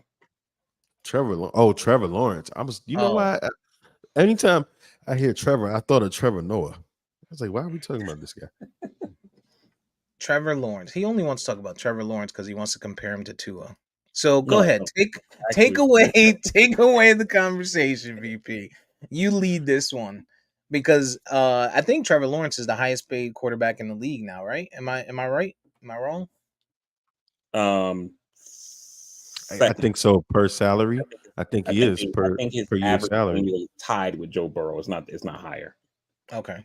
I thought they said per salary per year he might be the highest. I thought No, I that's the saw same. It's something like that. 55 million a year average. 55 million. Oh yeah, Okay. Joe Burrow is also 55. Yeah, Right. 5 years, 275. He got the exact same. Well, you know what? contract as Keeping it Joe 100 Burrow. before y'all go. I mean, before VP goes on the tour rant. I wasn't going to go on a tour rant at all. No, it's coming. It's coming. We know it We is. know it. We know But it. but I think to both those players we just mentioned, I don't think either one of them are worth that shit. And I've been Here on comes here. here comes the availability conversation. I mean, I've been saying it since the beginning. Joe Burrow, he's a talented quarterback. Great. He's 26 years old. Let's not forget he was 26 when he came into the league, right? This dude has had an injury history that goes back to high school, LSU, and now the pros. You've given this guy this contract that he hasn't proven it. Granted, he's taking you to a Super Bowl. Okay, cool. But he's not available. He hasn't been available. They don't even know what his future looks like. So, I mean, to the guys that they say, right? And we're talking about a league that looked at an MVP, all caliber, all pro quarterback and Lamar Jackson and said, no, we can't give you these because you got to prove it. This guy offensively has proven that he's going to do work and do what he needs to do and deliver for your team without the weapons, mind you, that Joe Burrow has had. So I just look at Trevor Lawrence and the Joe Burrow, and I look at it, and then you compare the numbers between him, Daniel Jones, and there was someone else. The numbers are not that far off at all. I don't understand this. I don't understand it. I totally agree. When did Joe Burrow get paid? Before we get to there, I will just want to reply to this and we can talk about why we got there. Because I'm gonna tell you why Joe Burrow got what he got. No, when did he get paid? Was it after the 2022 season? Yeah, so after the 2022 season. So the 2021 after last season. After 2023. Are you sure? No, my bad. After 2022. Yeah. So I'm going to tell you why he got 24. I'm thinking like you meant 2 years ago, but yeah, you're right. 20 after. I'm going to tell you why he got paid, and this is not to argue and go back and forth on Joe Burrow because we want to talk about him. But Joe Burrow got hurt that first season, right? Second season, he went 4,600 yards, 34 touchdowns, Super Bowl appearance. 2022, 4,400 yards, 35 touchdowns. Then he gets paid. Then he gets hurt again. It's a hard conversation to say. I get EJ, you called it from the beginning saying he's old, he was injured in college, he got injured his first season. But if I'm the owner and I'm looking at this guy or anybody else and I'm looking at this guy and he just had 2 complete seasons where he went for almost 5,000 yards and 30 plus touchdowns, and one of them he took us to the Super Bowl, I'm thinking this is a guy that I have to lock up. So I can't be mad at them for that. No, hindsight is 20. You mean Burrow, right? Or are you talking about Lawrence? Yeah, you're talking about Joe Burrow. Yeah, Burrow. that's fair. Okay, that's fair. And that's fair. I don't think that argument is wrong, right? Plus, if you're Joe Burrow, right, as a rookie, you're eligible to sign an extension after 3 years, right? or any player. But the most money you're probably going to get is that first deal after your rookie contract, right? Or the first deal you're eligible while you're on a rookie contract. So for him, given the fact that year one he was injured, year two they go to the Super Bowl, and in year three he has another impressive year. I think he was probably at his most Valuable. valuable time in order to ask for a new deal. So not his most, he was at the height of his bargaining power, I guess. Yeah, he had the power. Yeah. I agree there. So no problem in asking for a deal. And that's the same thing. Again, I'm not trying to turn into that, but the same thing with Tua. You hurt the first 2 years. Now you just balled out. You were in MVP conversation for a little bit. So because he's at the height of his bargaining, he's asking for a new deal now instead of next year. Totally fine with it, right? When we talk about Trevor Lawrence, what is he at the height of? What has he done? Trevor Lawrence over the last 2 seasons is 17 and 16. Mm-hmm. That's 13th in the NFL among quarterbacks. Completion percentage, 65%. That's 11th. Yards per game, 246, 11th. Yards per pass, 7.1. That's 14th. Touchdown, TD to interception ratio, 46 to 22. That's 15th. Passing rating, 44 to 28. 91.9. That's 14th. You know what that all sounds like to me? He's an average quarterback. He's an average quarterback making top of the money, top of the market money. Make it make sense. So in their first 40 career starts, Trevor Lawrence, Mac Jones, Daniel Jones. Trevor Lawrence in his first 40, 84.6 passing rating. Mac Jones, 86.9. Daniel Jones, 84.2. Passing touchdowns, 44. Jones, 46. Jones, 48. Interceptions, Trevor Lawrence, 28. Mac Jones, 33. Daniel Jones, 31. Completion percentage, 63.5, 66.1, 62.8. Yards per attempt, none of them get over 6.8. I don't see how Trevor Lawrence warrants that money. Now, granted, he might be the best thing that ever happened to Jacksonville since that boy Taylor was there, right? Is he though? Is he? He might be. Okay. Hang on a second, Steve, because I want to challenge that for a second. He might be. I don't know. Let me throw some stats out at you, right? I'm gonna give you Trevor Lawrence's stat, and then I'm gonna give you another quarterback stats. And From Jacksonville. After I give you the stats, I'm gonna tell you who it is. Mm. Over their career, Trevor Lawrence has played 50 games. This other quarterback has played 49. Games are pretty much even. Win percentage. Trevor Lawrence has won 40% of the games. This other quarterback has won 40.5% of the games. Touchdown passes. Trevor Lawrence has thrown 58. The other guy, 59. Turnovers. Trevor Lawrence has 60. The other guy has 41. You want to know who the other guy is? It's Matt Barkley. It's Gardner Minshew, who also played for Jacksonville.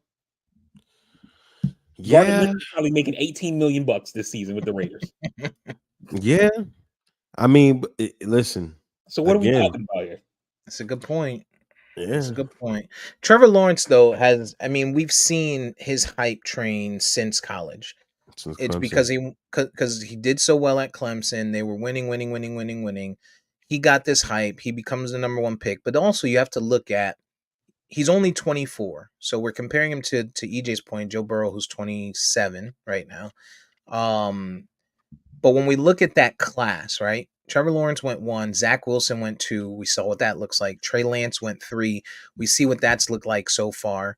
I'm looking at quarterback specifically. Quarterback specifically. Then you get to Justin Fields, right? Those are your top, and Mac Jones. Huh? I said, don't make him angry. Who, EJ? Yeah. Oh, Zach Wilson. The old Zach attack. So you had Trevor Lawrence, Zach, Trey Lance. Justin Fields went 11 in that draft, by the way. And then Mac Jones. Those are your top 5 quarterbacks of that draft. And if I'm looking at it, Trevor Lawrence is by far, and I'd say it's close for Justin Fields, but I'd say he's by far the best quarterback of that draft so far. Is he worth 55 million a year?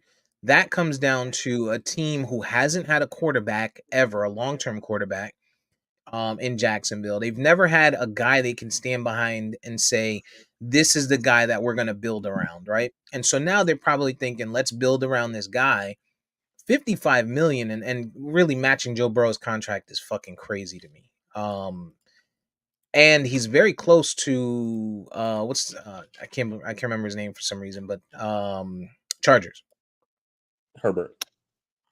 Close to he's actually making more than Herbert, but very close to Herbert as far But as the only thing I say about that class, and I hate to say Emmanuel Acho kind of said it, Trevor Lawrence is getting paid from what he did in college. Because as the Exactly. NFL quarterback, that class, I mean, Fields got a raw deal. Zach Wilson came into a shit show, no excuse, but no one in that class really is worth talking about in hindsight.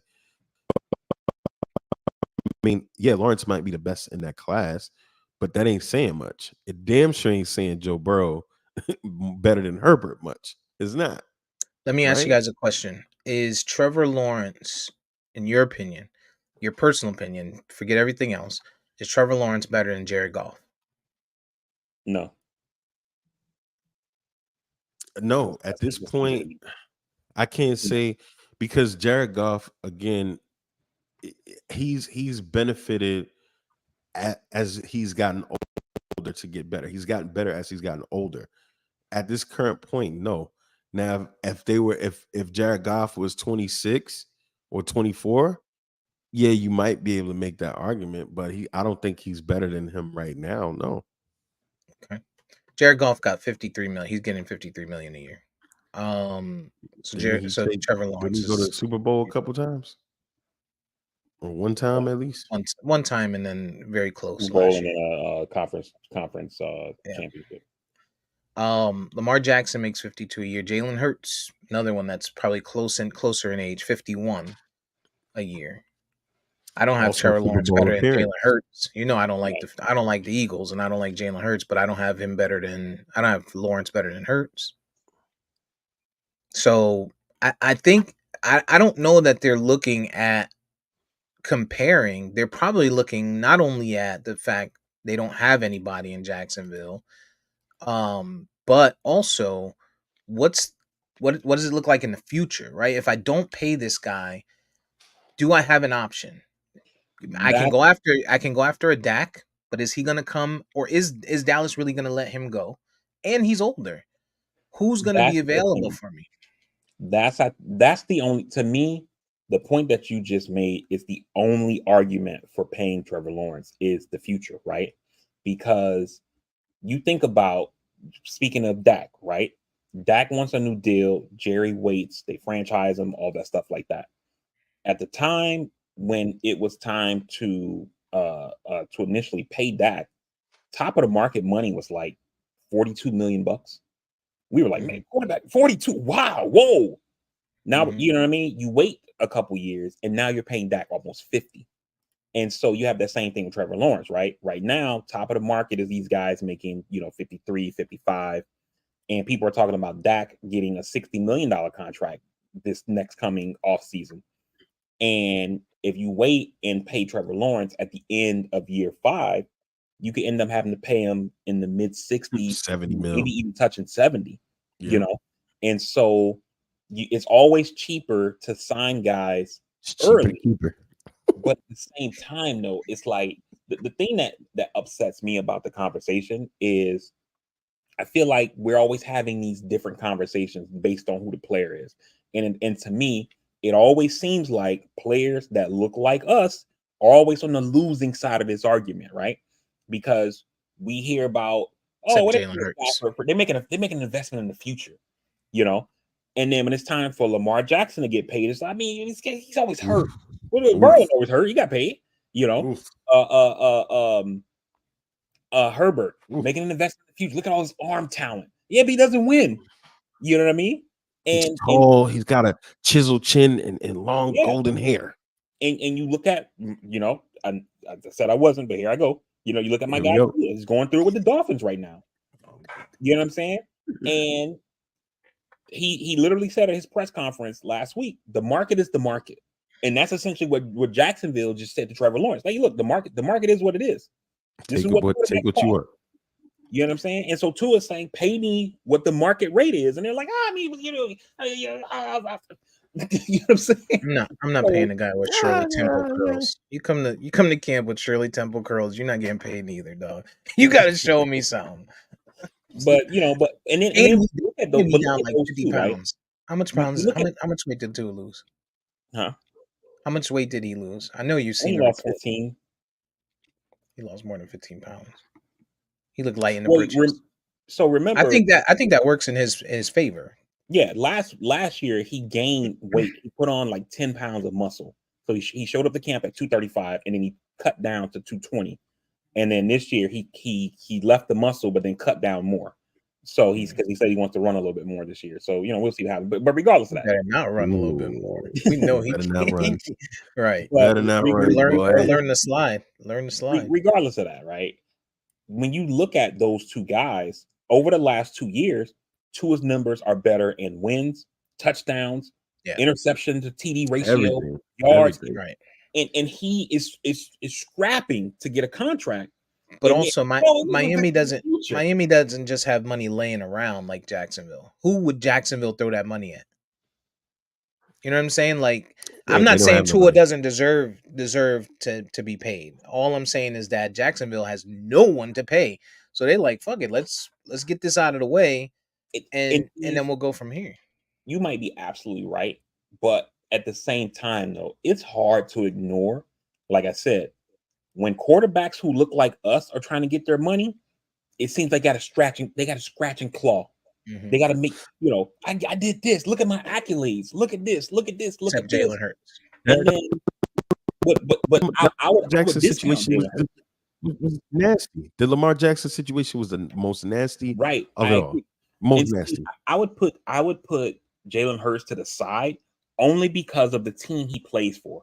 The Eagles historically are like, let's get this dude on the contract before he costs more. Look at what they did. Remember me screaming in the chat about Jalen Waddle?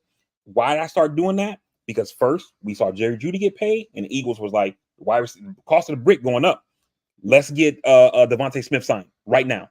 And then they got him signed before JJ, before Amon-Ra, before Nico Collins, and all these other guys, before these receivers' contract was getting crazy. So the Eagles consistently are signing their guys early so they can get them cheap. And so that's why the discount Hurts a little. And not only that, Hurts took him to a Super Bowl. That changes the resume, right? That's the only reason Burrow got what he got, because he took him to a Super Bowl. So that changes the resume. But the Lamar Jackson situation, when you look at what Atlanta did for Kirk Cousins, insane. Who I've always loved Kirk Cousins, but what they did for Kirk Cousins versus a Super Bowl MVP, I mean a league MVP rather, I'm sorry, and Lamar Jackson, that if you brought him to Atlanta, would have elevated your team. You got Drake London, Pitts, you got a running back, you got all type of stuff, and you bring him in there, and he's the second coming to Michael Vick, who's not in the streets, who's not causing you trouble, who's young, who can play the football position of football at quarterback, and you're bringing in a guy, Kirk Cousins, who's coming off a serious injury at his age, and you pay him what you pay him. It's clear what's happening. All of those accolades you said about Lamar, Kirk Cousins 1-4 in the playoffs. He's 36, 1-4 in the playoffs, coming off an Achilles, and he can't play in prime time. Dude can't play in prime time ever. But Atlanta looks 100 times worse now. But they thought they had a guy. Like I told you guys through that whole shit, was Lamar Jackson the better guy? Absolutely. Even at the time, he was probably the better guy. But if I think I have a guy, then maybe I'm going to try my guy and spend my money elsewhere. And that's probably what they did. I don't think Kirk Cousins was the solution. I don't think that would have been where I would have spent the money. They ended up drafting somebody, so they obviously don't have the confidence that he's going to get it done. So this is just Atlanta doing stupid ass shit. It really is.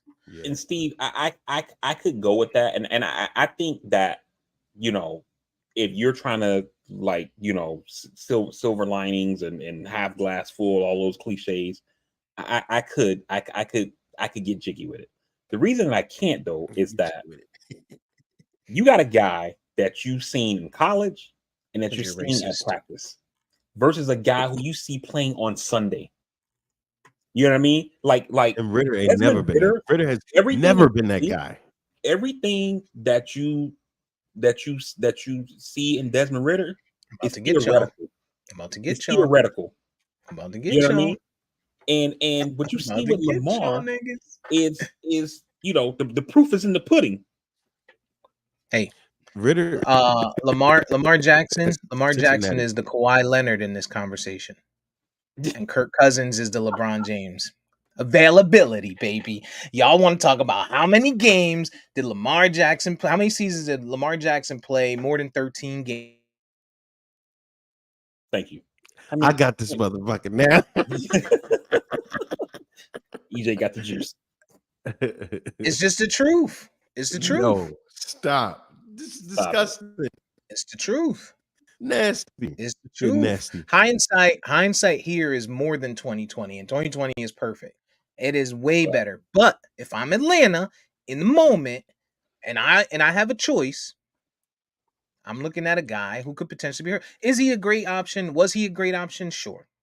But I have a young kid who might do something versus a kid that is probably going to do something and continue to do something, but is he going to continue to be able to do something? It's the validity of it is, I mean, it makes sense if I'm Atlanta. It It's a does stupid move. It's a stupid because move. you know what you're doing, Steve. You're doing that whole You're good. Not making sense. he's doing the prices right, EJ. Right? Over here you got a yacht trip and a vacation to Paris, or you can have what's behind door number 2. Right, but this this Yeah, yacht a trip, Toyota Prius. yeah, but this yacht trip, you don't know what kind of boat you're gonna be on. It might be a And this, yacht. A You yacht. gotta No, it's a trip to France. It's a trip to France, but you might be in a flight next to some fucking cattle. That's what we're getting in Lamar. You definitely he gonna just get to France. You're gonna get to he France, just but you being might like have to old boy sit in from a Family plane. Guy, You might when the have to. wife is like, "Take the yacht trip," and he's like, "But I mean, it could be a yacht trip behind door number 2." And it was like, "Yeah, but you already have a yacht trip." Yo, that episode was wicked. Yeah, Yo, Atlanta. Listen, but so you're basically saying Trevor Lawrence doesn't deserve to make 55 million a year. He hasn't earned it. That's what you guys both feel. No, yeah. I don't feel that he What do deserves you, whatever they're paying him, but I let think me they ask overpaid. let me ask you a question. Um 55 million a year. Do you think Jacksonville wins the division this year? No, Oh, they got to play Houston. Okay. If CJ Stroud is healthy, those are the guys that should win. now one thing I If can say, Jacksonville wins the division this year, does it make the 55 million worth it? no, No, because I that mean division. he's still on the rookie deal, so it doesn't even matter. If they have what the last couple winners of that division, have they even won 10 games? No, Jacksonville was 9-8. I'm sorry, no, Houston, I think, was 9-8 this season. So I mean, you could win the division is winnable because it ain't nobody there. I mean, CJ Stroud and Houston should be the big bad bullies coming down the pike now. But let's say Stroud gets hurt, who else are they playing? It's really no one else. Now, if you're telling me they're the number 2 seed in the AFC, or they might be number 1 in the AFC with 12, 13 wins, and they knocking on divisional, AFC championship door, possibly, but that ain't gonna I mean, happen. so all right, let me ask you a question. Is Trevor Lawrence the yacht boat trip to Paris behind door number 1 for Jacksonville, and the unknown being door number 2, and they decide to go with door number 1? Yeah, that's what VP said. They're going with the potential that this guy can be great 6-7 yeah, years from now. We're just gonna lock up because it's cost efficient, and we're just gonna get on the yacht because we know it's a yacht trip. Versus, we don't want to gamble what's behind door number 2 this time, because while he's not the best guy, he isn't unknown to us, right? And There, So is Jacksonville yeah, also looking at Atlanta?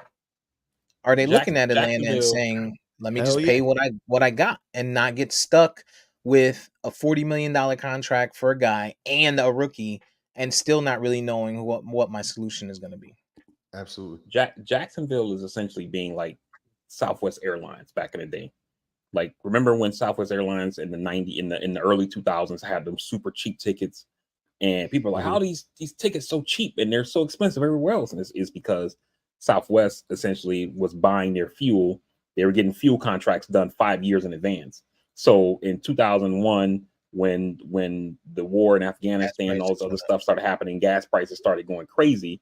They were still paying 1996 prices for gas because they had those Mhm. contracts locked in already. And so they were able to give cheap tickets, which then let more people come to their business, and they grew. Blah blah blah blah.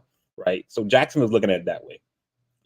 If we wait until the end of the 2025 season when Trevor Lawrence would be a free agent, we can end up having to pay him a contract that is 325 million with 230 million guaranteed, paying him, I don't know what the math is on that, but let's just say 68 million dollars a year.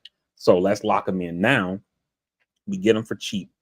Plus, they've used this contract to restructure some of the 2024 money and the 2025 money to lower his cap hit. So now that gives them even more flexibility for this upcoming season and next season to try to make moves to put people around him.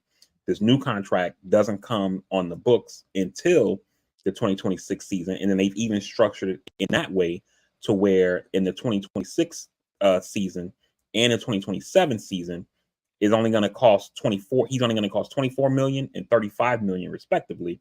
And he doesn't really start making the huge money until 2028, where the cap hit will be 47. And then in 2029, his cap hit will be 78 million. But by the time you get there, they're going to have already restructured the contract to where it's not going to Right. be a $78 million cap hit. So from a business standpoint, it was smart for Jacksonville to do this contract. But from a what my eyes see when I watch this guy play, I don't know what we're paying for. From a Miami fan who wants their quarterback paid, it doesn't make sense. Um, Let me ask you guys a one more quick question. Uh, what does this contract do for Patrick Mahomes, who they said they're working on a new deal for? Nothing. I don't think it does too much. I don't know that he's gonna. Do you I think don't know that Patrick there's much Mahomes more they goes can to do. Do you think Patrick Mahomes goes the Tom Brady route and continues to take the Yeah. cuts to be great? Or do you Has to, think has he to. In order for that team to go, he has to do that because that team is a top 5 defense, top 7 at least last year, Mhm. and you've got the And they gotta players. be paid. They gotta be paid. There you go. There you go. And they And know that that team last year, and just look back at their first 4 games. That team goes nowhere without that defense. Right. Nowhere. Chris Jones. and I think that Mahomes has thought from the beginning to sacrifice the money because I mean, you look at him, unlike a guy like Brady, he's in all the commercials. Everybody loves him. Like Brady was, like the guy, him and Manning at the top of the league, but people didn't like him. You know what I'm saying? Like as much as people hated the evil empire of the Yankees, people loved Derek Jeter. You know what I'm saying? But with Brady, it's not like that. People don't like it. I can't fucking stand him. You know what I mean? Like every time I see him on TV, I'm like, stop That's trying to just be you smart. though. I'm not That's gonna like just this you. guy. That's EJ don't like you. You can't say people and it's EJ don't just like him you. either. We're both people. EJ Who? EJ didn't like him because he was a Patriots fan, but EJ respected his talent. Because he was a Unlike you. Patriots player. Or, Yeah. no, I'm sorry, because he was a Patriots player. No, But I respected his talent for sure. regardless of that though, but Tom Brady's not like loved across like sports the way that a He's Brady not loved And but like yeah, whatchamacallit is. I You're right. like also think it's Mahomes. because of the to your point, he never bought into it. It seemingly wasn't the New England way, right? Bill Belichick didn't want those guys to have a personality, but I think post Bill Belichick, he's become a darling. We're like, damn, this is who this guy was this whole No, time.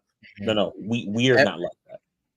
Correction. Well, many of us. 90% of the world loves Tom Brady, dog. Relax. So, And and but my and point, and Pat Mahomes, like low key, I know you say everyone loves him.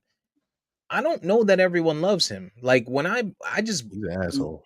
when I'm in my football like groups, all you see is people taking digs at him and his wife, like crazy. So I get that he's loved, and I agree with you. He's loved. He's loved because we're in the TikTok era. If Brady was in the TikTok era, it would be. I think he would have had just as much love. But I think he also gets a lot of hate. Patrick no Mahomes as doubt. well, I mean, and that happens when you're at the top of the game. You're gonna take those hits, right? or you're the But Cowboys. but my point, but my point about him being loved or whatever is the fact that only thing I'm saying there is that because of that he's marketable. So you Yeah, see and he's him on half all white. and so you see him on all your commercials. So for him, it's easy. Just same way with Brady, even though Brady wasn't like as marketable as Mahomes is, he was also married to a supermodel who made like 200 million bucks or something like that. So it was easy for him to sacrifice the playing money in order to free up cash for the team to stay good. And so I think that's what you're seeing with Mahomes. He signed that 10-year contract for $500 million, and they've restructured it, I think, 2 or 3 times already. And so Trevor Lawrence's contract won't impact Mahomes at all because I think he'll do something like that again the next time he's up, is to sign a deal that gives the Chiefs maximum flexibility in order to stay good. And one of the things I think that the Chiefs, I didn't even realize this until I heard Nick Wright say it. I don't know if you guys are going to agree or disagree with it, but he essentially said when JJ got paid, he was like, this is bad for the team to pay a wide receiver, a non-quarterback, that much money. And he says, from what it looks like to him, the Chiefs model is you pay the quarterback if you know you got the guy, you pay the quarterback and you prioritize the trenches, offensive line, defensive line. Because of the skill positions that come out of college, you're always able to reload, which is why when Tyreek wanted to get paid, they shipped them off, got draft picks, reloaded. Snead wanted to get paid, they shipped them off, draft picks, reload. We'll see what happens this year. But for the guys that you never see available in free agency, you don't see offensive linemen and you don't see defensive linemen become available often.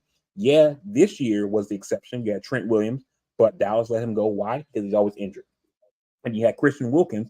Miami let him go. Why? They couldn't agree on numbers. But you typically don't see big time offensive line and defensive linemen become available. And so if you prioritize that, pay those guys, keep them on your team long term. You already got the quarterback. The other stuff kind of just falls into place. I don't know if I agree with that, but that's the argument that he was making for the Chiefs. Well, the other thing is too with Patrick Mahomes, you've already got him on a really long-term year deal, lucrative Yeah, deal, right? And he's 28 years old. So you figure you might get another 6, maybe 7 years out of him if you keep, and he's not a guy that plays very safe. Let's also right. remember that. He does He take doesn't hits. He's play very always hurt. safe. He Right. he gets banged up a lot. EJ, can I cut So you off one time real quick? sure. You just said the dude is 28. He's been in the league for 6 years, and he's 1 win away from second all-time playoff wins. Yeah. And Insane. yeah, and so I mean, again, when you look at Thanks to Andy Mahomes, Reid. yeah, when you look at Andy Reid and Mahomes and what they've done, it's really been a team formula. So I mean, they gotta kind of make it friendly for that team because they keep the cornerstones, and low key they've built a top 10, top 6 defense right under the league. No one was talking about Kansas City's defense prior to last year, maybe other than myself talking about the cornerbacks that they picked up and Jones. But this is kind of a team that has figured it out. You know what I mean? All last year people were writing them off. They're not gonna make it back. They lost this person, they lost that person. And they got some home cooking in some instances, yeah, like any team would get, but they persevered and literally went on the road and beat the big bad Ravens, right? Beat the Ravens. Yeah, they beat the This Ravens. team, the juggernaut, Miami, right? Who was looking Baltimore, like the and juggernaut. They had a run that has been damn near unprecedented for a long Bengals. time. So I Bengals. mean, you got to kind of No, do no, all you Cleveland. can. you got to kind of do all you can to kind of keep this team kind of centered the way you have to. And Mahomes is 28 years old. It's not like he ain't getting paid. You know what I'm saying? So Yeah, he's making 41 a year. I don't know that I'm paying Dak 60 million if he doesn't win the Super Bowl this year. If Cowboys don't win the Super Bowl this year, I don't know that he gets 60 million. I don't know that if I'm Jerry Jones, I'm willing to do that. CD, Micah, these guys have to be paid. To VP's point, you got guys that you don't see hit the mark. Wide receiver, sure, but you don't see an edge rusher or pass rusher, the best, one of the best in the league, linebacker who plays edge, who plays, or you don't see that hit the market. And Jerry Jones should absolutely make sure that Micah is paid. And CD's younger. Dak Prescott's 30 years old. I love Dak as a quarterback. I don't know that he's worth the 60 million if we can't get it done, because that's going to tie us up just like Romo did. Like, even if you backload it, then all right, fine, and we're going to get these guys signed. But if we don't win soon, then we can't sign people in the future that we're going to need. So and I don't know. Dallas is a team that I think you can take. Well, I think Dak is a phenomenal quarterback. I love Dak since y'all drafted him, right?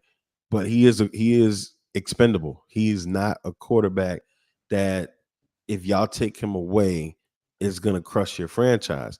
You guys could have got somebody like a Minshew or somebody that you could plug in I that wouldn't go can. that far. I mean, you could have got somebody like a Minshew or someone that knows the offense because y'all got the Someone better, talent. but not Minshew. Not I'm not Minshew. saying that they have to be better. I'm saying I'm that hoping Trey Lance is the guy that can. I hope he can get better. possibly because you guys got the talent. It's not like CD Lamb is arguably the top 1 or 2 receivers in the league. You got Ferguson. That you got talent. You got talent So on offense. I would say, well, two things. First, correction to what I just said. It wasn't Cleveland, it was Buffalo. Chiefs played Miami, Buffalo, Baltimore, and That's then right. It was 49ers Buffalo. Super Bowl. Hell of a run. Buffalo On on the that, road, no less, right? yeah. Well, they beat Miami at Miami at home, home. Buffalo, Baltimore on the road, and then Super Bowl. Yeah. Jeez.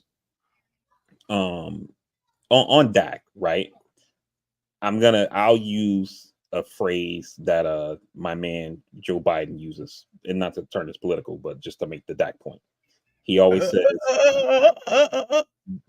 Oh, don't that's compare his me. phrase. He always says, don't compare me to the almighty. Compare me to the alternative. What's the alternative to Dak? Because it's not like you can go out to the quarterback store and just say, yeah, we don't really like what Dak's doing. Let's go to the quarterback store and see what's happening and then, make it happen, right? Because everything that you're saying about Trey Lance, Steve, is what you're saying about Desmond Ritter. You hope, you hope, you hope, you hope. Whereas with Dak, you already know, you already know, you already know. Dak's gonna come out there, he's gonna give you 3,000, 3,500 plus yards. He's gonna give you 30 plus touchdowns, either through the air or with his feet. He's gonna win you 10 plus games a season, and you're gonna either compete for the division or win the division and get a home playoff game. You know that. With Trey Lance, you hope that happens. And I don't know if hope is enough for a team that's built the way that the Cowboys are built at this present moment right now. So you saying pay him the 60? The I'm market's not paying the him market. 60. The market is what it is.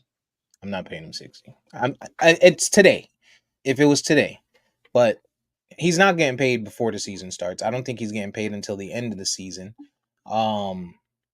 And so depending on what the season looks like is going to determine it. I mean, remember, he's already had one season-ending injury, major season-ending injury, and he's coming off of a high season. So if we pay him now, right, he's buying high. But if he doesn't have the same season he had last year, or he ends up injured, to EJ's point, like Burrow, now we've seen 2 injuries in the last 4 years.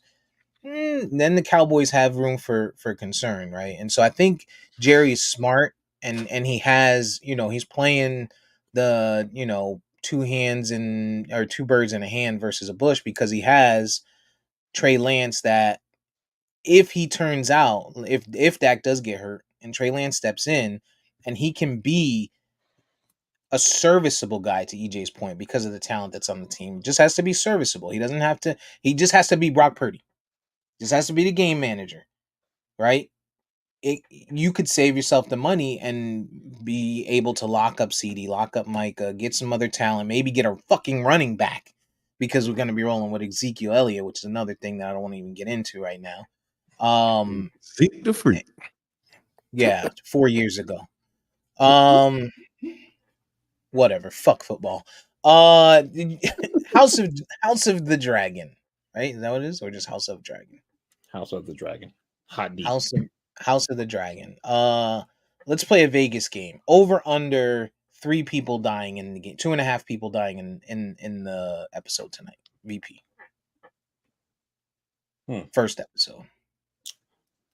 I mean, I already told you, based on the way the story goes, we should get some action out the gate. So I'm assuming episode is gonna heat up either episode 1 or 2. Episode 1 might be like a, hey, let's welcome you back to the world, and then we get it popping episode 2. This is why we gave you an extra 6 months to wait, type shit. Right. But if you ask me to pick over and under, I'm gonna say over. You said how many bodies? 2.5.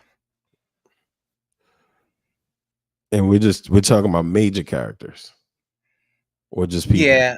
I guess I should have clarified that. What are we talking about? Just well, not like or major stuff. Not like they walk up and there's like random guards out there that we've never seen, but significant. Either a battle, like there's a battle, or a significant character. I'm still gonna say over.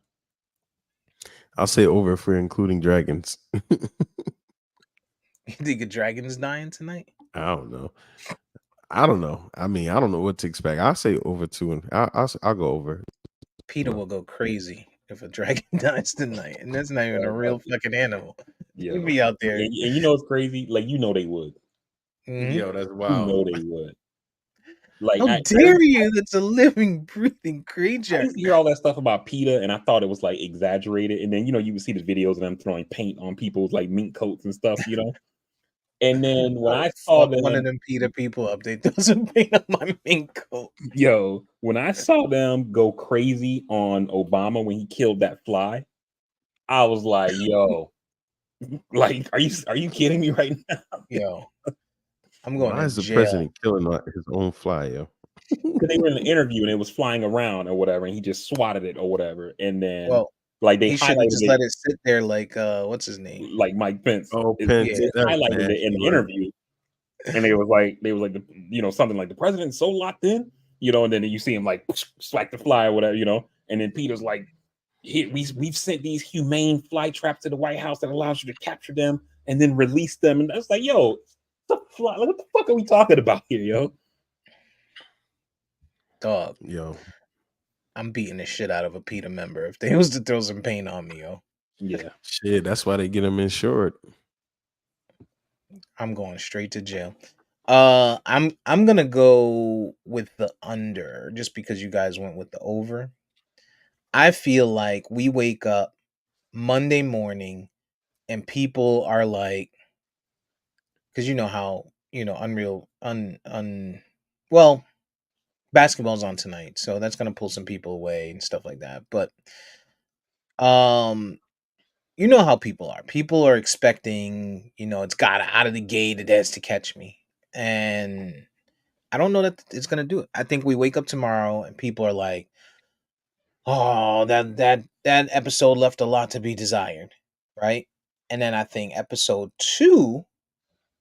1 even ends where you're not like, oh, I can't wait for episode 2. I think people are like, is it dying? And then I think episode 2 they fire off and they blow shit up and shit happens. That's my thoughts on it. I think they're gonna start out the gate slow. Hey, remember who we are. Hey, remember the character. Remember these faces. They're not going anywhere this season. Look how mad this bitch is. And and then they leave us just like they did at the end. Like, oh, she's so mad, but bitch ain't do shit. Yeah. She could have burnt that shit the fuck up. But then story ends, right? No season 2. Yeah. Wrap it up. But I think it's gonna be a good episode. I hope it's a really good episode. I hate that the NBA Finals is happening tonight, and there's gonna be a competition between the two. Yeah. VP, what are you doing? You watching it straight, or you gonna watch it afterwards after the game? I'm probably gonna watch it because I mean the game will still be And on once it's over. so you just want to catch the fourth quarter. Yeah. EJ, what you gonna do? Same. You probably gonna be in a Same. strip club. They There's gotta no have a point. I Father's mean, Day special. They gotta have a father. All the bitches with daddy issues is gonna be stripping tonight. You gotta be there, dog. Oh, Those are the they crazy strip. ones. They actually strip every night. But yeah, I get your oh point. my god. Extra tonight. They probably call extra, you extra daddy. emotional tonight. Right. They're gonna call you daddy on the stage. Extra Oh, emotional tonight. All right. Fine. Don't do it. Hilarious. I mean, you could come if you ever come to Baltimore.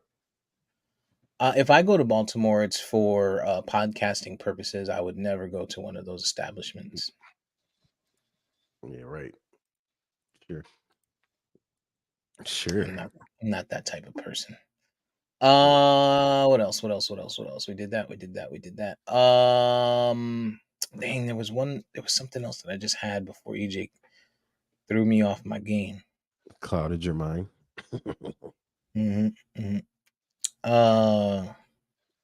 August, man. We out.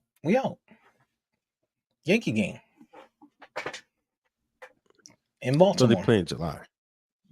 They play in July, buddy. No, it's August. It's July. July 13th. July 12th through the 14th. Yep. This guy. See CVP? See? See? This fucking guy. It's almost like he's not being serious about coming up there. Oh no. Yeah, no, not at all. Not at all. Not at all. Would I ever not be serious? Not at all. Man, there was something else and I completely forgot. I talked about my feet getting rubbed. Damn. Y'all fucked me all up. All right. Well, what y'all got? Anything? No, I mean on the Gonna send a message to your dad? on the political front, you had Hunter Biden found guilty this week on the gun charges in Delaware. Oh, that's right. Biden was overseas commemorating the anniversary of D-Day. He came back for a couple of days and went back overseas for the G7 conference. Trump had an event yesterday in Detroit, a Black Voters for Trump event that was at a black church. Huge, not only huge. Only two black people. It's a nice turnout. There were about 20 black people there, and all the rest were white at the church, even though it was a black church. Yeah. So blacks yeah. for Trump Sure. Yeah. Yo, let me ask you a question while you're there, VP. I saw a report that says that it's possible Trump loses Florida. How truthful do you think that is? I got to see it to believe it. On a scale of 1 to 10. If it's scale of 1 to 10, I'd give it about a 2. And just dismissed it. It's just we see all the time these polls that show like I live here, so I know. Right. Like every year you keep seeing them say Texas is in play. And it's getting tighter, but I'm not sure if it's there yet, right? Because just the demographics of Texas with Hispanics and stuff like that is the same thing that we were seeing about Arizona and Georgia.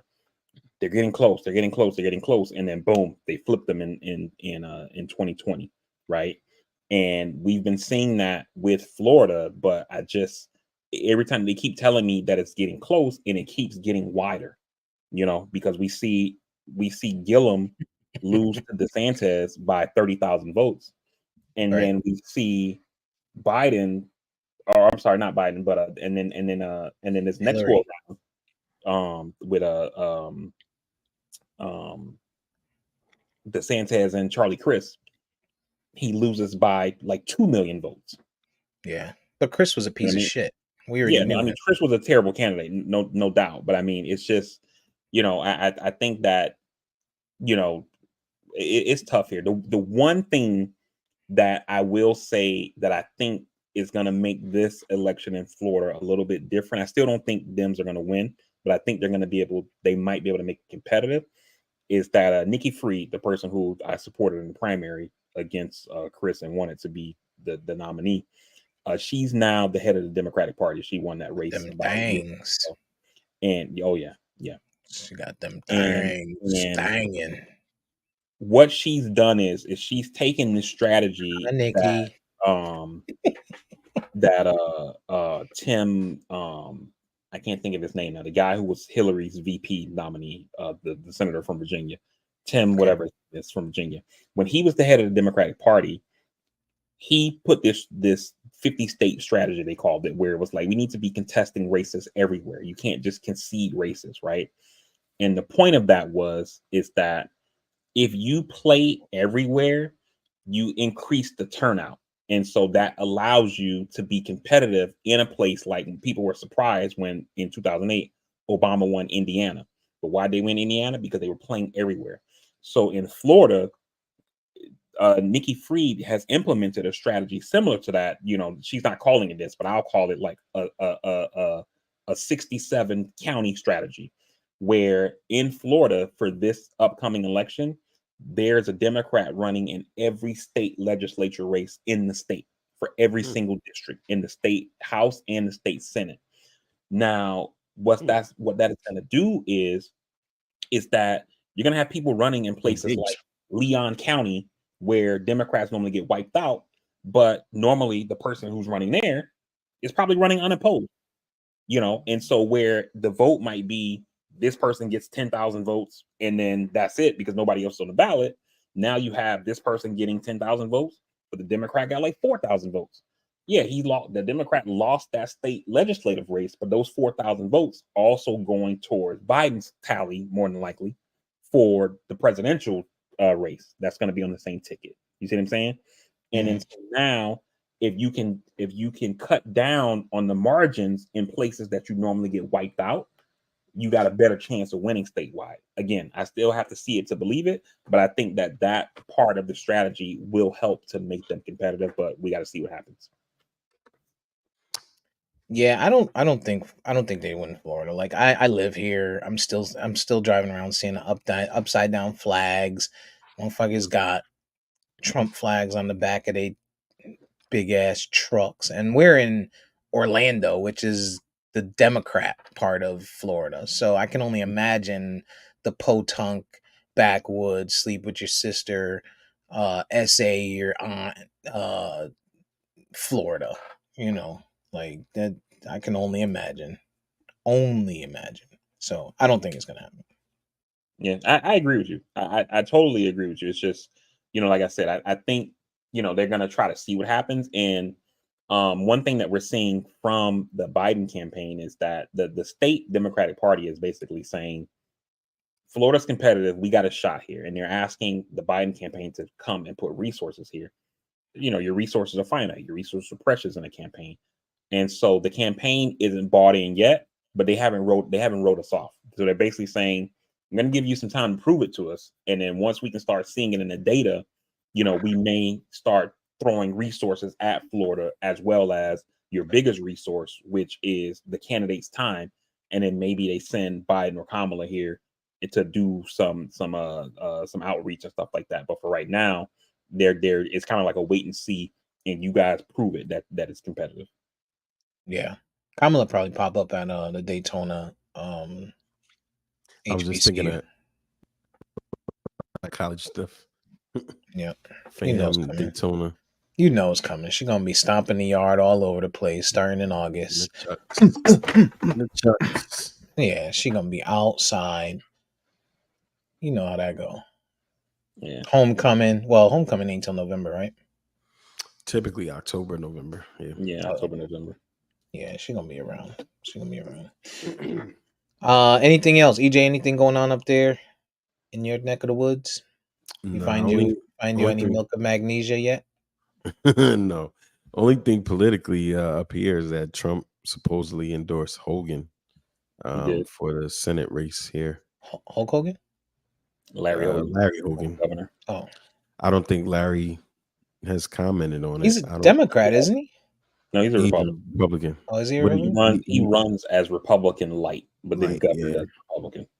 So it's Oh, What like, did yeah, he I say? am those guys, Republican. and when he gets in there, he's like the What rest did of he say, VP? Did he them. comment? He basically he didn't reject the endorsement, but Mhm. he reiterated that he is not voting for Donald Trump. So most people called it a rejection of the endorsement. Yeah, I mean, he's been public to kind of say, especially when Trump was like on the anti-Asian rhetoric, because Hogan's wife is Asian, Yeah, of Asian descent. Mm. So he Which is crazy. kind of When I was in the stood. when I was in the Spy yesterday, they had Fox News on. yeah. Wild, yo. He said the mooch. I mean that. Yeah. It's gonna be interesting this Maryland race, because if it was any other year, I would tell you as popular as Hogan. I know EJ likes Hogan. He thinks he's probably gonna win.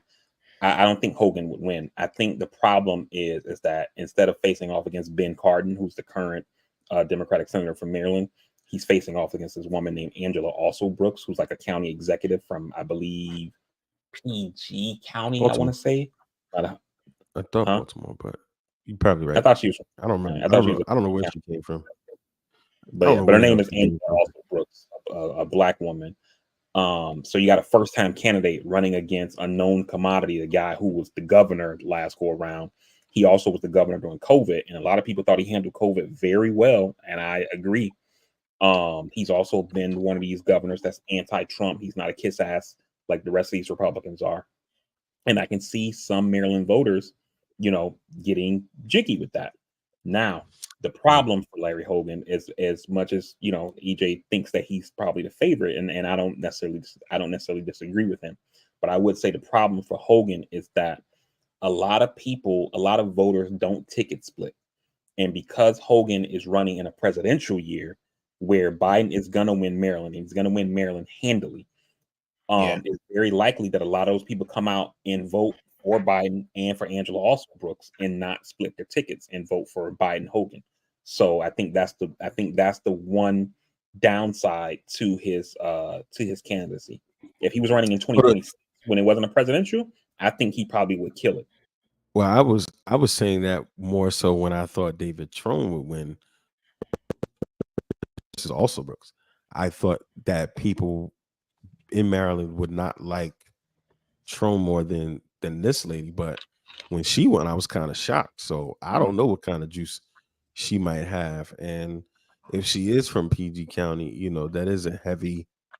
It's the biggest black voting demographic in the state. So I mean, the governor has endorsed her. Um, I don't know what she's capable of at this point, so nothing Yeah, might shock me at she this is. point. I just checked. She's PG County executive. Yeah, so that's a lot of votes. That's a lot of people behind it. And I was surprised that she beat Trone, but so I don't know what's gonna happen, but I wouldn't be surprised if Larry won. And I wouldn't be super mad either. Because again, he's Republican light-ish. He's not, I mean, he's better than Joe Manchin. I could say that confidently. And Joe Manchin's a fucking Democrat. He ain't gonna do. He's worse. He's not worse than Joe Manchin. On paper. Well, isn't he going independent, Joe Manchin?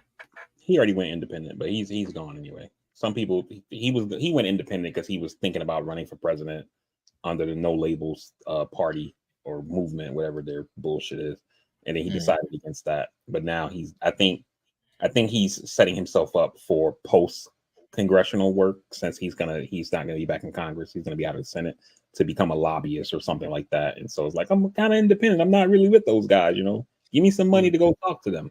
Because I Right. can talk to the Republicans and the Democrats. Because I kind of have my foot in both doors. I think that's his Mhm. He's a piece of shit. But the other thing for Larry Hogan, I would say, I think that will help him as well, is the race thing.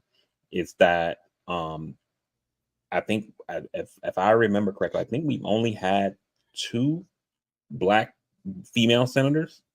And so even though this is Maryland, I mean, Maryland is part of the old South. It's under the Mason-Dixon line. A lot of people don't realize that, but it is. So so that I part, don't know how they forget. yeah, that part could be it could be interesting. I think that if like I said, if Larry Hogan was running in a non-presidential year, if it was 22 or 26, I think he'd be locked in. But given the fact that it's a presidential, and like I said, Biden is going to win Maryland. It's not even going to be close. He's not going to campaign there. He's like not going to run commercials there because they're going to win it. So, or if he does run commercials there, they're going to be very limited. But you know what I mean. So I think that helps her a lot. But I don't think she can take this race for granted at all. Nah. She can't be what's this woman's name? The woman from Massachusetts. I can't think of her name right now. She was the attorney general back when Obama first won, and she ran against this guy Scott Brown. It was after Ted Kennedy died, and she was up by like 30 something points. She's like, it's Massachusetts, I'm gonna kill this Republican or whatever. Went on a 3-week vacation to the Virgin Islands, all this other bullshit, and then lost. So and you got a great point there because we know what time it is. You got a great point because most politicians that have come from PG County, whether it's Anthony who was running for governor after O'Malley, he was O'Malley's lieutenant governor. A lot of executives from PG County take the rest of the state for granted. And I will say for her, she did a fine job in campaigning in Baltimore because no one up here had a really great idea who she was, being that she served, PG County. And, a lot of them, that's what they do. They take care of their base in PG County because there's a lot of wealthy Black folks. They shake hands, kiss babies down there, and they think it's going to move the whole state. But I will say she did a pretty good job in Baltimore City to get the spot that she's at. But to your point, I don't see that same push now up here in the areas like where the Key Hot Bridge was, like the Dundalks, the Cantons, the old white guard, that they're not particularly overly racist. They I like my people, you like your people kind of thing. And I don't see that. And those are the people that actually did like Hogan. Yeah, it is, but I mean, whatever. But those are the people that voted. They were career Democrats under O'Malley, but they voted Hogan versus Anthony Brown's. One, he was Black, and two, he didn't come up here. You know what I'm saying? They voted for Wes Moore because they like Wes. Military background, Baltimore kid, up here, campaigns well. But I don't know that they're gonna look at a Black lady the same way. You know what I'm right. saying? And I think that's a good point that you bring up with Wes Moore, right? Because Wes Moore is from Baltimore. So, Yep. I don't think in an election you should take anywhere for granted. But I mean, I think you could probably take your home city for granted to say, Baltimore got me. Let me go get the rest of the places, Yep. And maybe you come there a couple times, but you don't got to spend a lot of time in Baltimore because they got you. But if you're somebody like her who's coming from PG County, and people probably already, like, to your point, PG County is kind of where the wealthy Blacks live. So people from Baltimore might already look at PG County a certain way. So you got to make sure that you're also hitting up places like Baltimore saying, hey, just because I live over there, don't mean, I don't know what it is to be Black, and, et cetera, et cetera, et cetera, So you got to, and it's not like Maryland's a huge state, right? It's not like Florida where it costs a lot of money to crisscross Florida to go from Jacksonville to Miami and Panhandle and all that kind of shit like that. You can get around Baltimore to be hitting up all these places. And, well, Western Maryland is also the uncharted places. Western Maryland is still very white and racist as you get close to, Ohio, Pittsburgh, that realm. And, Larry pretty much, I think, will get that. But I think West did a good job of going out there as well. Right. So, And that's the thing, right? You don't go out there to say, I'm gonna win Western Maryland. You go out there to change the margins, so like you said, kind in of that area of Western Maryland, maybe the Republican normally wins Western Maryland, 68-32. But West goes out there, does a couple of stops, does some events, and now you make it, 64-36. And then that's enough to impact the rest of the state. You know what I mean? Mm-hmm. So that's the whole point of going out there. So I don't really shit serious. that same. I don't really see that same push from her right now. I don't, because I remember when West was going to Frederick and Pasadena up north, and and it was just like, but it made a lot of sense in the outcome. And again, we saw a major push from her before. I'm not seeing much right now. And Yeah, Hogan she had has it the coming. name. Yeah, Hogan has I the don't live name. there. So if you're saying you're not seeing it, I Mhm. have to just believe that. But she needs to get on, and I think especially because she's a black candidate. You have Maryland; they never Right. had a black governor. Now they're trying to and so look at the pushback to Obama. We get a black president, and then there's like all this white resentment that comes out in 2010. So in Yep. Maryland, a place that is a part of the South, like I mentioned earlier, they just got a black governor. And so now here's this black Can't let you woman niggas have a to be black the senator senator. too. You know what I Nah, mean? And so you might have none some of them. people like, nah, dog, come on now. That's Y'all too got too much enough. change too quick. You Y'all know? got enough. Y'all got Quincy. Yeah. So she can't be, Quincy and just everybody else. Y'all sitting good. back thinking like, oh, it's Maryland, it's all good. She needs to get out there and make sure she's, beating the pavement. Yep. I agree. I agree. Right. That was entertaining. You asked. No, I didn't. Uh, okay. Well, DeSantis is going to win Florida, of course, because Florida's a bunch of piece of shits. That Well, I don't does know it. if he's gonna run again, actually. See how quick that went through? Huh? I don't think he's gonna run again. What the fuck are you talking about? I think he's gonna go try to run for president, like Oh, for reelection and run for in 28. well, but he can run for president even He if can he. still be governor, but I think he's gonna try to focus on me, bro. I think him being governor kind of hurt him some because You don't think he would run for to try and be a senator of some sort? there's no Senate seat open Oh, okay. because Okay. that's not true. The Rubio seat will be up in 26, so he could try to run for Marco. president. How is Oh yeah, Marco? Yo, who What's who is the Marco's real person? name again? I was about to Alejandro? say it no, was that's Ted Cruz. That's Ted Ted Cruz. Cruz. Oh my bad. I me think Yo, of Ted EJ too. I just was like, did yo, the who's Kawhi fucking laugh. name? No, his name is Marco Rubio. Yeah, he made me think of Ted Cruz too, yo. Yeah, Uh, VP butchered that man's name. yeah. It's not Alejandro. It's Rafael. hmm I said Alejandro, but it's actually Rafael. That's hilarious. Hilarious. How the fuck do you get Ted? I still don't get that. Because he's like, hey, I just need you guys to know because even though he's Hispanic, he's white passing. So it's like I need you guys to not think I'm Hispanic. So I'm gonna be called Ted because I know where I get my votes from in Texas. Yeah. I know you see the Cruz, but that could be a married name. My Cruz. mom got a problem. It's not me.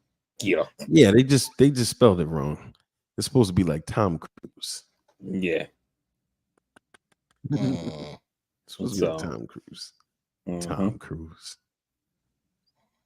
racist. All And then right. he Well, and then you know what's crazy about that, real quick, Steve, before you get us out of here. When in 2018, when he ran against Beto O'Rourke, who's a white guy, a white Irish guy, oh, I or thought whatever. Beto was Hispanic No, he tried to use that against Beto because during Beto that time. he's a congressman from El Paso area, and so he would go around, I'm Robert O'Rourke, but because pretty much all of his constituents are Hispanic, they started calling him Beto.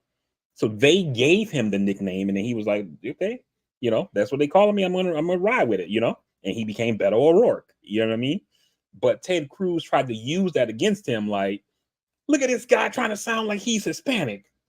It's like, dude, your name is Rafael. You dress like you're a white guy named Ted. Like, come on now. Beto.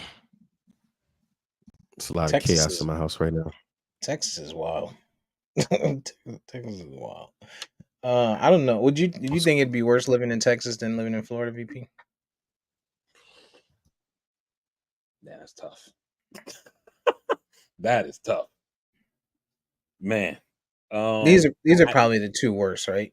yeah, I would say it would be close, but I'm gonna say it's like Florida, and then Texas is like 1A.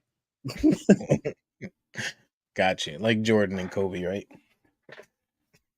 No comment. All right. That's all I got, man. That's it. That's it. If you'll do your due diligence. Hey, everybody, we definitely appreciate you guys for rocking with us on this week's episode of the Castworthy Podcast. Happy Father's Day to all the fathers out there who are listening anywhere, wherever you are, and whenever you're listening. Also, like we always say, make that phone call, send that text message, reach out to your people, let them know you're thinking about them. You never know what's going on in anybody's headspace. So reach out to folks, see how they're doing, check in on your people. Pretty sure they'll appreciate it. You'll feel good for doing it as well.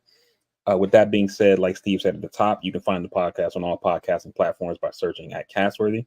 You also can follow us on any social media by searching at Castworthy. On Instagram, it's at Castworthy_podcast. While you're there, you can leave us a like, subscribe, share, follow, tell a friend, help us grow the audience. We very much appreciate it. And with that being said, man, again, happy Father's Day to all the fathers out there. And we will see you guys next week with another fresh episode of the Castworthy Podcast. We're out. We love you. Peace.